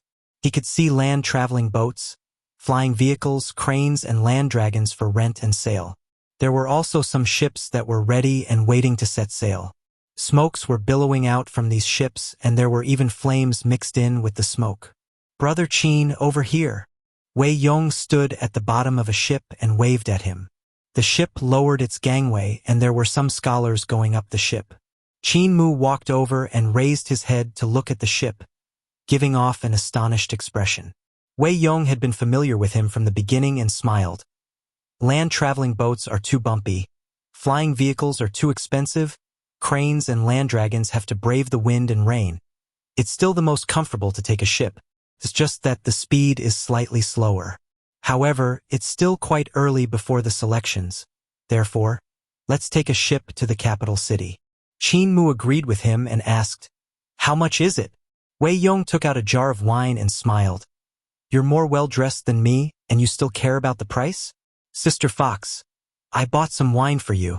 Hu Linger surprised and delighted. She stood up like a human and thanked him earnestly before taking the wine jar. Qin Mu came to the bosun's location and paid the ship's fare. 10 great abundance coins were needed to travel from River Tomb to the capital city. It wasn't considered expensive seeing how Qin Mu was used to being extravagant. He had totally no idea how much a great abundance coin was worth and only knew that he had always given a great abundance coin for all his lodging and food to the other parties, making them grinning from ear to ear. The 2 people and 1 fox boarded the ship, and not long later, the ship was already fully occupied. There were apothecaries and their boys starting the furnaces. The medicinal energy was turned into magic power to be supplied to the sculptures of the bronze beasts at the aft of the ship. The huge mouth of the bronze beasts immediately spewed out intense flames, and the ship gradually rose into the air. The ship slowly adjusted its direction in midair and unfurled its sails as it drove out of River Tomb, heading towards north. On the ship, the guests all had their own rooms and food service was also provided on board. They would just have to spend the next few days on board the ship. Qin Mu stood on the ship and looked down at the ship got higher and higher up. With its increasing speed, River Tomb City below had become smaller and smaller, but he could still see flying vehicles, flying beasts, flying ships and etc. flying out to other cities from time to time. Meanwhile, ships were bustling on the river. Eternal Peace Shore is a magical place. Qin Mu exclaimed in admiration to himself. Ling Yuxiu said that the skills and divine arts of eternal peace were progressing rapidly, and now I see it. It really seems to be the case. He could see that Eternal Peace Empire was incorporating skills and divine arts into every corner of the everyday life. The basic needs of ordinary people were slowly changing, and this was very similar to the path of the saint described in great educational heavenly devil scriptures. The path of the saint was for the everyday use of common people. Eternal Peace Empire had done very well. He suddenly had a weird thought. Could Eternal Peace Imperial Preceptor also be part of my heavenly devil cult? There were scholars practicing their martial arts on board, and their cultivations were all remarkable.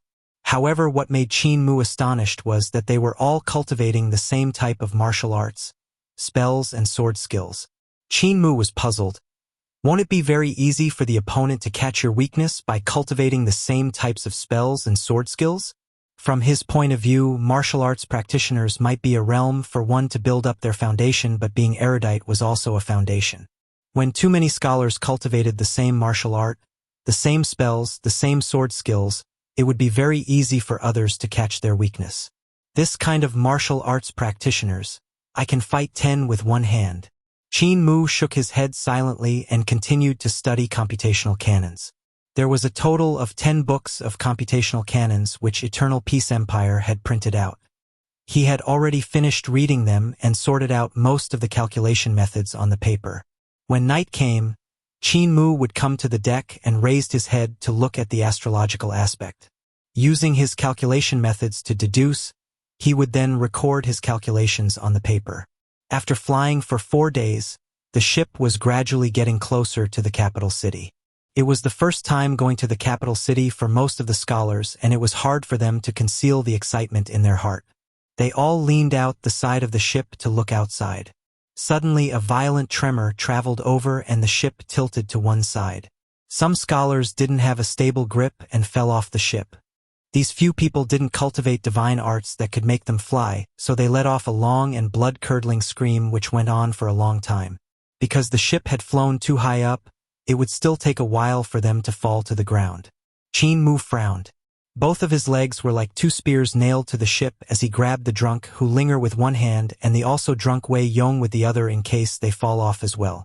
At this moment, a loud laughter came from outside the ship and an unimaginably huge python opened its huge mouth which was laid with barbs, biting down onto the aft of the ship. Everyone on the ship was startled. The aft of the ship was broken off by that huge python. The scholars who were standing at the aft of the ship fell off from the ship, and there were even some scholars swallowed by the huge python. There was also a person standing on the flat head of the huge python. The person wore a flowery gown and had applied rouge and powder, looking very alluring. However, it was an alluring man who was looking excitedly at all the flustered people on the ship. Tales of Herding Gods. Chapter 108. The Crowd from Dragon Rider Sect. Whoosh! The huge python's thick and solid body coiled over and actually managed to coil around the several levels of the ship. The floors of these levels creaked from the bind and stupefied scholars were all around the ship. Even the boatmen were frightened silly. Brother Wei Yong, can you fly? Qin Mu suddenly asked. Wei Yong had yet returned to his senses. What? Qin Mu raised his hands and threw the short fatty off the ship. Wei Yong's terrified screams came from below. I can't fly, ah! Qin Mu leaped and jumped off the ship. Hu Linger, who was dead drunk, was now as awake as an owl at night. The instant Qin Mu jumped off, the little fox executed spell, and a cusp of gust lifted Qin Mu up. Qin Mu stepped on the cusp of gust and whizzed down to stretch his hand to grab Wei Yong. Wei Yong, who had not yet recovered from his shock, looked down and gave another scream. Stop screaming! Qin Mu exerted force and sprinted frantically. In the sky, the large ship creaked and shattered pieces of the ship came crashing down. Qin Mu continuously dodged in the sky and avoided huge woods that came whizzing past as he rushed towards the distance. Wei Yong turned back to have a look and his gaze turned dull. The ship had been crushed into pieces. The huge snake coiled around the ship and desperately tightened the ship and split it into two halves. The scholars on the ship jumped off the ship. There were some divine arts practitioners who had learned flying skills, therefore, they controlled their spirit weapons to assist them to fly. There were some who had never learned that before and could only flail their limbs helplessly as they were crashing towards the ground. Long Jiaonan, are you trying to rebel? The bosun of this ship erupted into anger and turned into a flaming giant as he attacked that alluring man with his extremely overbearing divine art. However, the ship couldn't support the battle of the two experts and the core elixir room of the ship was shattered from the binding of the huge snake. The apothecaries and boys inside immediately rushed out and jumped off the ship. At the same time, the huge snake spewed out a cloud of poisoned smoke onto the bosun's face. The flaming giant immediately extinguished and fell down facing upwards. We're done for. Wei Yong's face turned pale white. Dragon Rider sect has rebelled. The person which has raised this huge worm is Long Jiaonan, the young sect master of Dragon Rider sect. He's a well-known villain. Qin Mu dragged him along with great effort and rushed toward the ground. There were foothills below them where they could hide their traces and not be discovered by the strong practitioners of Dragon Rider sect. After some time, they finally landed on the ground. Hu Linger dispelled her spell and was about to say something when a blood-curdling scream came from above. A scholar crashed through the dense tree crowns and splattered into pieces in front of them, his brain and liver scattering everywhere. Thud! Another dull thud came from not far away. Thud! Thud! Thud! It seemed like it was raining in this foothill as the scholars fell from the sky and died horribly. Wei Yong's expression turned ashen as he shivered uncontrollably. Qin Mu's ears twitched and suddenly pulled him to sprint forward.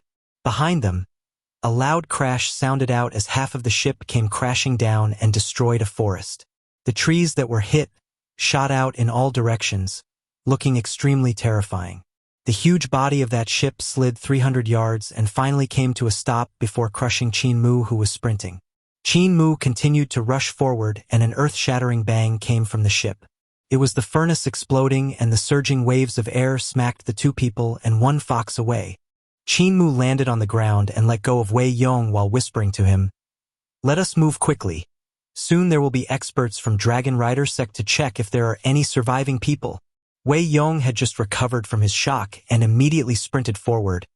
What happens if they see surviving people? Hu Linger rolled her eyes at him and looked slightly drunk. It was obvious she had sneakily drunk some wine. Fatty Wei, what do you think? Wei Yong gave a cold shiver. Dragon Rider sect sure is extremely daring. They actually dared to attack the ship which carried scholars going to take the imperial examinations so close to the capital city. When Imperial Preceptor's injuries are healed, he will definitely not let Dragon Rider sect go. You really think Imperial Preceptor is injured? Qin Mu shook his head. In my opinion, Imperial Preceptor was not injured at all. He is purposely luring the snakes out of the holes, to lure out all the powers that are opposing him in Eternal Peace Empire and capture them all in one go. Isn't Dragon Rider sect now lured out by him? Wei Yong was stunned and cried out, "What you mean is impossible. I've heard that there are no less than 20 regions that are rebelling. They have overtaken the cities and caused countless deaths among the common people, and there are many bandits running amok. How could Imperial Preceptor condone such a thing?" Qin Mu replied, "These are naturally tactics. If he wasn't hurt, how could he lure these rebels and traitors out? Therefore he is injured. Suffering a defeat at great ruins and being assassinated on his way back, he was gravely injured. No matter if it was his reputation or power had suffered a great decrease. Who would give up on such a great chance?" He said resolutely, "From what I see, this should be a conspiracy of Imperial Preceptor, and he will definitely not quell the rebellion until all the rebels and traitors have unmasked their true nature." Wei Yong still felt hard to accept it and muttered, "But many people will die. However, The danger lurking around Eternal Peace Imperial Preceptor would be completely got rid of. Am I right? Qin Mu gave a look at Wei Yong. This fatty was extraordinarily nimble and could actually follow his footsteps. However, it seemed like he didn't have any comprehension to the wind and couldn't step the cusp of gust to fly. Qin Mu continued. Once he completely wipes out the lurking dangers, who would dare to mess around with him when he goes out to battle with his troops then? Besides, if Imperial Preceptor manages to capture all his enemies at one go, who would dare to object if he wants to ascend to the throne? Wei Yong shivered a few times uncontrollably and looked at Qin Mu as if he was a monster. Brother Qin, you're about the same age as me, right? How can you think of so many intrigues and conspiracy? Little fox. Is he actually an old cunning fox spirit who had cultivated himself into a human? Hu Linger got excited and said, Fatty Wei, you also noticed it? I have long suspected that young master is a male fox that had turned intelligent. Wei Yong replied, Don't call me Fatty Wei. The Wei family of River Tomb is also considered a reputable family. If word of this gets out, it's going to be embarrassing. Little Fox then said, Then I shall call you Fatty Yong. Wei Yong fell silent for a moment before replying with an astringent voice. It better for you to call me Fatty Wei. At least it sounds nicer. Suddenly Qin Mu asked, Brother Wei, what's your cultivation? I have broken through the 5 elements wall and awakened my 5 elements divine treasure. However, my cultivation doesn't seem too much higher than yours. Wei Yong was bewildered. What's your cultivation? Spirit Embryo Realm. Qin Mu's vital chi swept and pulled out his pig slaughtering knife as he said, Brother Wei, you deal with 2 and I'll deal with 2. Wei Yong didn't understand what he meant. Suddenly 4 huge snakes slithered from the forest in front of them. Accompanying the huge snakes were melodious flute sounds that were light and quick. It was like a charming village maiden playing with a green snake in the bushes, the tune going sometimes high and sometimes low. The people blowing the flutes should be the disciples of Dragon Rider sect. Looking towards the source of the sound, Qin Mu couldn't see any experts from Dragon Rider sect. Therefore, they should have hidden themselves. Dragon Rider sect was originally the sect of Great Flourish County that was near the capital city. They raised snakes for a living. Since they could raise huge snakes, therefore they called themselves Dragon Rider. This sect had been subdued by Imperial Preceptor and had always known their place. Even among the strange beasts kept in the military, there were huge snakes raised by the disciples of Dragon Rider sect. The sound of the flute was clear and melodious as the huge snakes slithered along with the flute's music. Brother Qin, Dragon Rider sect's weapon may look like the huge snakes, but it's actually the flute sound which is used to control the huge snake's attacks. Wei Yong was about to tell Qin Mu about the offensive method of Dragon Rider's sect, but Qin Mu had already rushed out. Without a choice, Wei Yong could only take a step and rushed forward as well. Suddenly, the flute's sounds became compressed and fleeting. The speed of those huge red-crowned snakes suddenly grew faster as they pounced on the 2 people. The instant Qin Mu met with the first huge snake, knife lights suddenly flashed and burst forth like a huge silver ball. Midnight battle across stormy cities. In a split second, before the huge red-crowned snake could pounce on him, a silver light went around it. This silver light rushed from the snake's head to the snake's tail, and when the silver light vanished, all that was left was a huge snake skeleton without any flesh or blood left. At the same time, Hu Linger controlled her curved wind blades to cleave another huge snake. However, the flute sound controlled the huge snake to suck in with its huge mouth and sucked in the curved wind blades, following which, the snake wanted to spew out poisonous smoke. Qin Mu put his fingers together and thrust forward, which caused Junior Protector's sword to stab into the huge snake's eyes. Flicking his fingers upwards, Junior Protector's sword instantly broke out from the snake's head. On the other side, Wei Yong pushed forward and his cultivation was dense. With a sword case on his back, he controlled flying swords to stab the huge snakes. The sword case was also a spirit weapon. However, its sharpness was inferior to Qin Mu's Junior Protector sword and pig slaughtering knife. Wei Yong moved around nimbly under the attacks of the 2 snakes and managed to create lots of sword wounds on the huge snake, but he couldn't find a chance to kill the 2 huge snakes. Even though his cultivation was dense, His techniques in battle were far inferior to Qin Mu, and his moves were also moves from the school. He didn't have the ability to kill with one hit. Suddenly Hu Linger skipped and entered the forest like a wisp of smoke, while Qin Mu also rushed into the forest from the other direction. Wei Yong gave out a cry of alarm as he wanted to rush over as well, but he didn't have the chance to while being tied down by the two huge snakes. At this moment, the flute sound suddenly stopped, and without the command of the flute sound, the two huge snakes blanked out. Wei Yong took this opportunity and killed the two snakes, then rushed into the forest at once. When in the forest, he heard little fox's sound coming over. "Fatty Wei! Over here!" Wei Yong immediately ran over and saw Qin Mu along with the little fox. They were beside a towering tree which was bleeding, but Wei Yong didn't see anyone. Taking a closer look, he saw that the one that was bleeding wasn't the tree but a man. The attire of this man was exactly the same as the tree bark, and even his face was painted with the grain of the tree bark. This person had dug a hole in the huge tree, which size was just right to hide in it. Without taking a closer look, it was impossible to see him. "He's a disciple of Dragon Rider sect." Wei Yong's heart skipped a beat and said, "Brother Qin, the disciples of Dragon Rider sect usually move in a group. What you mean is..." Qin Mu also had a change in expression as he looked towards the deeper parts of the forest. The trees were verdant and lush over there, and then over 100 figures walked out from the tree trunks, their bodies covered with grains of the tree bark. The sound of the flute sounded out, and countless of huge snakes came slithering from the back of the forest. The snakes spread out everywhere over the hills and dales, and the red crowns of these huge snakes were like flowers swaying gently in the wind. Tales of Herding Gods. Chapter 109. Black Feathers and Red Crests. The disciples of Dragon Rider sect had already kept watch at the front, waiting to clean up the people that had slipped through the net. The snakes spreading out everywhere over the hills and dales slithered forward. The scene caused their hairs to stand on end. Wei Yong's expression turned pale white and muttered, "What's the capital city doing?" All kinds of demons and monsters had come running out. Where are the guards of the capital city? At this moment, a booming sound suddenly came from the capital city.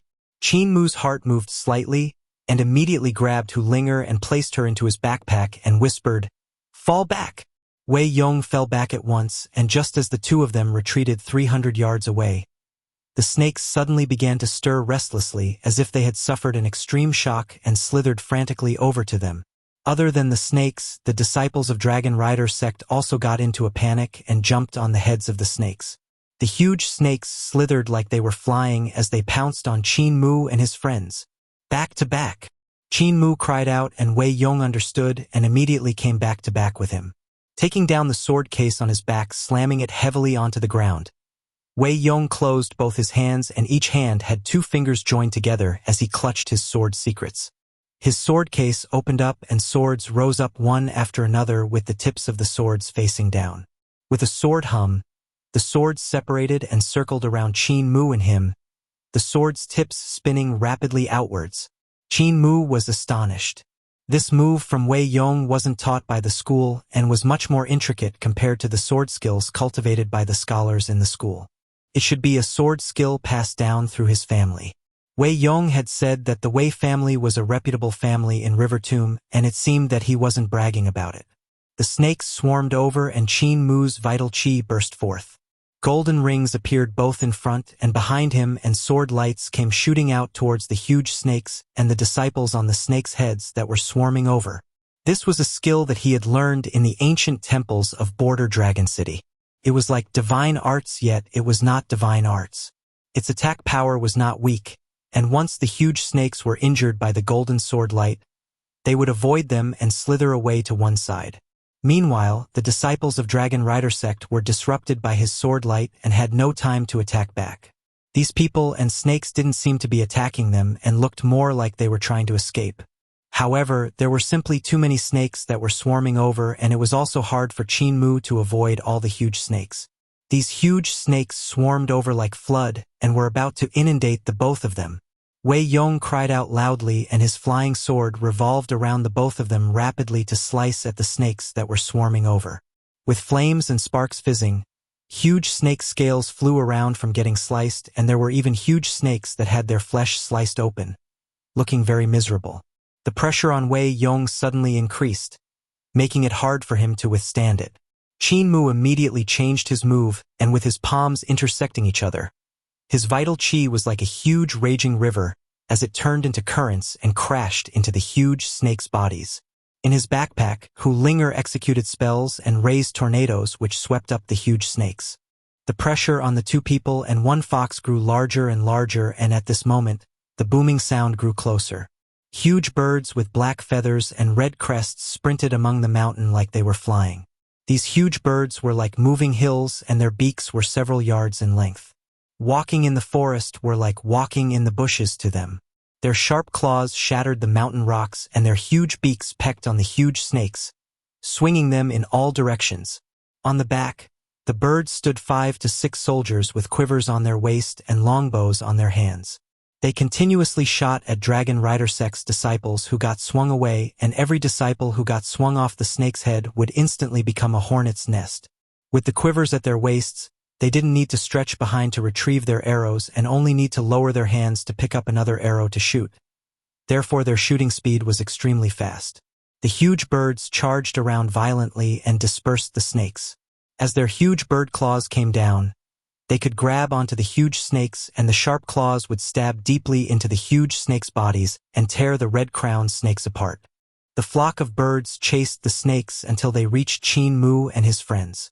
Wei Yong exclaimed in delight, "It's the bow and arrow cavalry of the capital city's guards." The flock of birds soon reached in front of them as they sprinted over. When the few archers saw Qin Mu and Wei Yong, they were startled and pulled the reins at once to make the huge black feathers and red crest birds avoid them. They then shouted loudly, "There are still scholars alive. Everyone be careful not to crash into the scholars." Swoosh, swoosh, swoosh. Huge flags along with the flagpoles came shooting down from the back of the birds and stuck in front of Qin Mu. Splendid abilities. The few soldiers on the back of the bird exclaimed in admiration when they saw Qin Mu's palm skills and Wei Yong's sword skills. To be able to survive from the ambush of Dragon Rider Sect snakes, these scholars indeed have some abilities. When the flocks of birds charging behind saw these flags, they immediately detoured to both sides and avoided Qin Mu and the rest. After some time, the flock of birds and the snakes all left far away. Qin Mu let out a sigh of relief, and Wei Yong, who was behind him, put his flying swords back into his sword case. Slumping down on the ground, he panted heavily. Qin Mu looked back and saw huge beasts fighting fiercely in the forest. The huge snake was like a dragon turning and twisting in the woods with terrifying impetus. The young sect master of Dragon Rider Sect Long Jiaonan must have met with the bow and arrow cavalry and ended up fighting. A moment later, the follow-up troops from the capital city slaughtered their way over. The ones who were here this time were the sword guards. As the sword pellets rose into the sky, their radiance was blinding, and 10 of thousands of flying swords shot downwards, causing great casualties to Dragon Rider Sect. Long Jiaonan brought her huge snake and retreated with countless of smaller-sized snakes which slithered onto the huge snake's body. Many of the Dragon Rider Sect's disciples rose into the sky and also landed on the huge snake's body. The huge snake actually spat out a demon cloud with thunder and lightning, and rose into the air and rushed off. The sword guards chased after it. They soon left further and further away. "Are there still scholars that have survived?" a voice asked in the forest. "Yes, I saw 2 scholars just now." "There are only 2 scholars?" The voice fell silent. "Where's the ship from?" "Should be from Riverside County, the hometown of Imperial Preceptor." "Damn it!" Dragon Rider Sect attacking the scholar's ship from Riverside County was clearly to bring down the Imperial Preceptor's prestige. "It's also our fault. We didn't guard it poorly. Follow me. Let's go and meet the 2 scholars." A moment later, a few huge birds sprinted rapidly over to Qin Mu and his companions. A high-ranking military officer clad in armor jumped off the bird's back to look at Qin Mu and Wei Yong. With his booming voice, he asked, "2 scholars. Do you know how many people were on board?" Qin Mu didn't count precisely and hesitated for a moment. "About 300 to 500 people." The corners of the military officer's eyes twitched. 3 to 500 scholars. Wei Yong immediately said, General, there are many divine arts practitioners among the scholars that know how to fly. I saw many people flying out from the ship. They should have survived. The general shook his head. None of them survived. They were eaten by the flying snakes of Dragon Rider sect in midair. You are the only two left. Wei Yong jumped in shock and looked towards Qin Mu. If it wasn't Qin Mu who had been quick-witted and threw him off the ship, he would have died on the ship. After throwing him down the ship, Qin Mu had brought him to step on the wind to rush down to the forest below. He was still bewildered at why Qin Mu hadn't continued sprinting in the air where it would be faster. Never would he think that all the scholars who were flying in the air were dead and only the two of them were left alive. Brother Qin, my life is given by you. From today onwards, you're my blood brother. Hu Linger was bewildered. Fatty Wei, was it your parents who had given you life? Wei Yong immediately said, like a second parent. Little fox don't always create trouble. I was about to say my heartfelt words, and now I've completely forgotten after getting interrupted by you. The military officer was astonished. Your surname is Wei? The Wei of River Tomb's Wei family. Wei Yong nodded. I'm indeed from River Tomb's Wei family. The military officer gave a sigh of relief and said, You're really the family member of Duke Wei. Young Master Wei, Duke will definitely be happy to know that you're fine. This little brother's surname is Qin? Could it be the Qin of capital city's Qin family? Qin Mu shook his head and smiled. My Qin is not the Qin of capital city's Qin family. I'm from Lizhou Prefecture.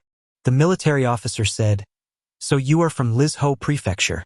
May both scholars try to get to the capital city soon. Dragon Rider sect has a great power and there might still be remnants.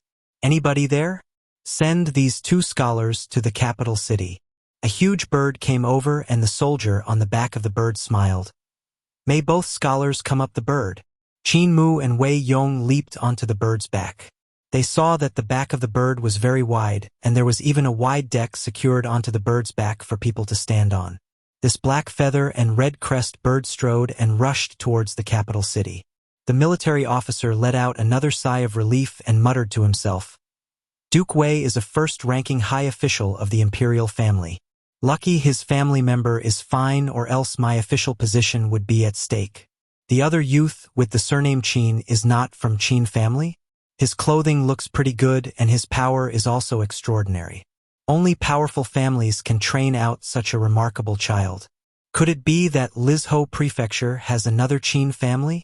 Tales of Herding Gods. Chapter 110. Cat House and Flower Alley. An hour later, the black feather and red crest had sprinted its way to the capital city. Qin Mu looked forward and his heart wavered slightly.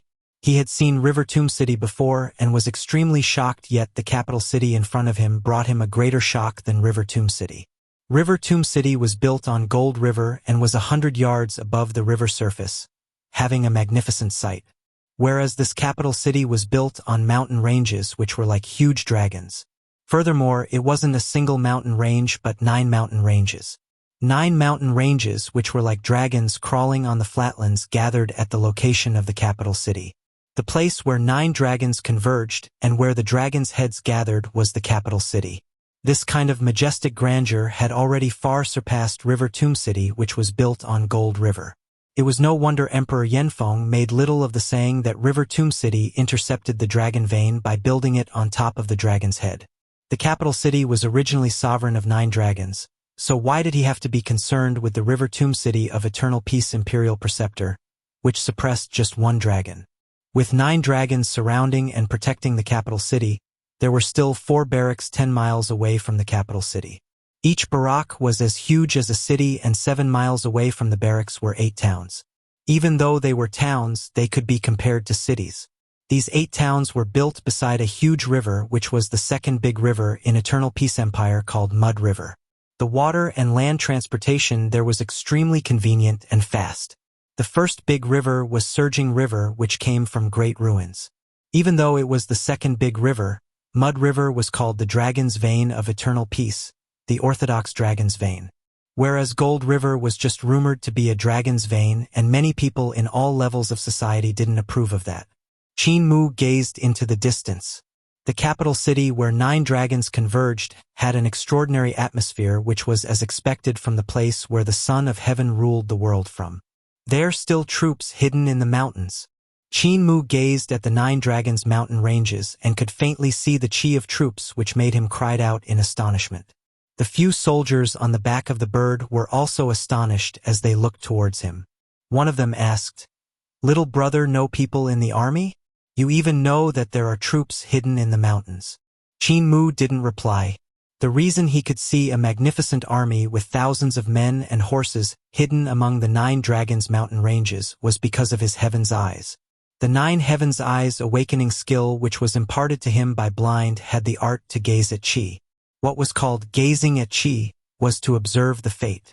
Stationing troops at such a large scale in a place like the capital city to use the chi of the troops to suppress the fate of the empire, it naturally couldn't escape his eyes. The bow and arrow cavalry sent them to the capital city's gate before taking their leave. Qin Mu and Wei Yong had their travel permits checked at the city gate and entered the capital city. As the city below the foot of the Son of Heaven, it would naturally be extremely flourishing. Even though Qin Mu had been to River Tomb City and the flourishing River Tomb City had broadened his horizons, the capital city was an entirely different scenery. It was bustling here, but there weren't merchants haggling over every cent. There was wealth accumulation, but much more than this, there was cultural heritage. The houses and buildings were atmospheric, and the sculpting techniques of the stone lions along the roadside were also very exquisite. The rhyming couplets on the doors of big families were also distinctive. All the families here placed door gods on their external doors, and this also gave him a wonderful feeling, as if the door gods could really come alive to defend against demons and monsters. One tiny clue reveals the general trend. Checking a leaf and one would know if it's spring or autumn. Observing a drop of water and one would know how blue the sea was. As Qin Mu observed his surroundings, he became fully aware of how formidable the empire was. Village chief and the others once told him that Eternal Peace Empire was a sect that was disguised as a country. Only now did he know how powerful this sect was. "Does Brother Qin have a place to stay?" Wei Yong invited him. "If not, there's no harm coming to the Duke's Manor to stay for a few days. We can wait until the Imperial College opens its doors and go over to take the examinations." Qin Mu hesitated for a moment and shook his head. "I have old friends from my hometown in the city and I'm going to live with them. Brother Wei Yong, let's part our ways here." Wei Yong could only drop the subject and said, "When you've settled down, you can order someone to notify me at the Duke's Manor." Qin Mu smiled. "Definitely. That's right, Brother Wei Yong. Where's the cat house at?" Wei Yong had a weird expression. "I didn't know before that Brother Qin is still a sophisticated person that likes this kind of taste. The biggest cat house in the capital city is at Flower Alley. Walk all the way to the end of Flowery Phoenix Street and take a right turn. After that you will see Flower Alley after another 3 streets. The best cat house in Flower Alley is called Rain Listening Pavilion." "Ahem. Do not ask me how I know, I've never been there. Take care of your body." Qin Mu was bewildered. What kind of taste is going to the cat house? And what has it to do with the body? The two of them parted their ways. Qin Mu brought Hu Linger forward and walked towards in Flowery Phoenix Street. "This is not a cat house." In Flower Alley, Qin Mu looked at the buildings on both sides and was bewildered. The buildings were the crimson-red color with lanterns hanging at the doors, but there were no signs of cats. "Little brother, come up and play." Some little sisters waved to him from the top of the building. "Young Master Mu? Do you know them?" Hu Linger was bewildered. "They're shouting so enthusiastically." "It was the same when I went to Border Dragon City. There were some sisters who were very cordial and I wasn't used to it." Qin Mu walked forward and looked at the signboards on his way. The Flower Alley was very deep and had a lot of twists and turns. Once they were deep inside, it wasn't as bustling as before. The maidens here were more reserved as they hugged their peepas and leaned against the windows. With their faces half concealed by peepas, they gently played peepas in a clear and serene tone. As they continued to walk in, the soft music came from inside. Qin Mu opened the door to take a look and saw light muslins fluttering about. A few maidens were running to and fro among the light muslins, while some maidens were tuning their instruments. Walking further in, there were some girls upstairs practicing their songs and dances. Peals of laughter like loud and clear bells sounded out from time to time, charming and lovely. Reaching the alley here, there were not as many passers-by as before. There would be 1 or 2 men coming out from the courtyard from time to time. They seemed like the master, as they had graceful and warm women tidying their clothes and sending them off reluctantly. However, the men who walked out from inside would always cover their faces when they saw Qin Mu, as if they were afraid of being recognized. Qin Mu was bewildered. It's nothing shameful to walk out of their own house, so why are they covering their faces? The people in the city are really strange. He walked deeply into Flower Alley and saw a building which wrote Rain Listening Pavilion. The door of this building was tightly locked, however. The courtyard looked deep and was very silent. Qin Mu came forward and knocked on the door. A moment later he heard pattering footsteps sounding out with a girl's gentle voice. "I'm coming. I'm coming." The sound of door bolt opening came from inside and a slit was opened at the door. A girl poked her head out behind the door and asked curiously when she saw Qin Mu. "Guest? Who are you looking for?" Qin Mu asked politely. "Is Fu Qingyun around?" That girl pulled the door half open and smiled. "May I ask for young master's name? It's easier for me to inform as well. You can tell her that my surname is Qin." The girl closed the door and her footsteps gradually went far away. She must have gone to inform. After some time, the door opened once again and a familiar face was revealed. It was the cat house hall master Fu Qingyun, and when she saw Qin Mu, she couldn't help being surprised and delighted. "Young master is finally here. Quick, quick, come inside. Sisters, what are you waiting for? Serve the tea. Young master is here." "Young master is here?" The girls' voices came from inside and they sounded very melodious. Their tinkling voices sounded like small birds chirping on a tree that had just sprouted in spring. Blue, green, red and purple dresses fluttered in front of Qin Mu's eyes as the maidens from Rain Listening Pavilion came out and welcomed him, dazzling his eyes. The maidens of Rain Listening Pavilion all had their distinguishing features. Some of them were as warm as soft jade. Some were as cold as ice frost. Some were delicate and charming, and some were passionate like fire. It could be said that they were like a mix of flowers that gradually charmed the eyes of the person looking at them. Fu Qingyun immediately said, "Move away. All move away. Young master has just arrived after a long and tiring journey, so don't pester young master. Why are you not preparing the tea?" These girls dispersed like a bunch of butterflies. Some went to scoop up spring water, some went to wash the teacups, and some went to boil the water. That relieved Qin Mu so much, and he appeared relaxed. Fu Qingyun led him into the main room and said, "These girls lack discipline. Young master, don't blame them. It's dangerous outside. The war brought confusion and disorder, and perhaps things unforeseen have happened to young master on your way over here." Qin Mu smiled and said, "I indeed met some troubles, but I was lucky to get through daunting experiences without mishap. You can inform the higher-ups in the cult to inform Patriarch." Fu Qingyun smiled. "Patriarch has been waiting quite some time for young master. Actually, Patriarch had already told us that if we met young master, we should tell young master to meet him." Some of the girls came up with tea and sneaked a few glances at Qin Mu while giggling. Qin Mu gave a smile in return and asked bewilderedly, "Sister Yuner, where do I go find him?" That girl heard Qin Mu referred to Fu Qingyun as Sister Yuner and giggled again. Fu Qingyun gave her a stare and ousted her out before smiling. "Of course, Imperial College. Young master drink tea." Imperial College? Qin Mu was astonished and forgot to drink the tea in the teacup he had raised. Wasn't Imperial College the place the scholars go to for learning? Why did he have to go to Imperial College to meet the young patriarch? Young master have no idea? Fu Qingyun smiled. Patriarch is the Empire's Grand Chancellor of Imperial College, a lower third-ranking official that in charge of Imperial College, so naturally he would stay at Imperial College.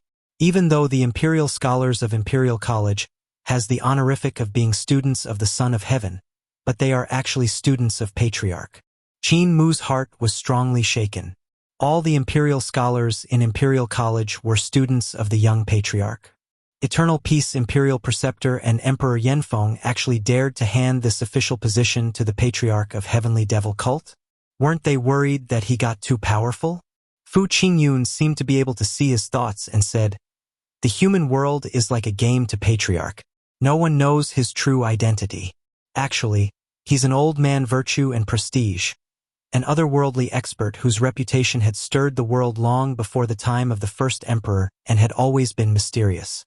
Even Imperial Preceptor had also consulted him for advice and the path. It was also through Eternal Peace Imperial Preceptor's vouch that he could become the Empire's Grand Chancellor of Imperial College.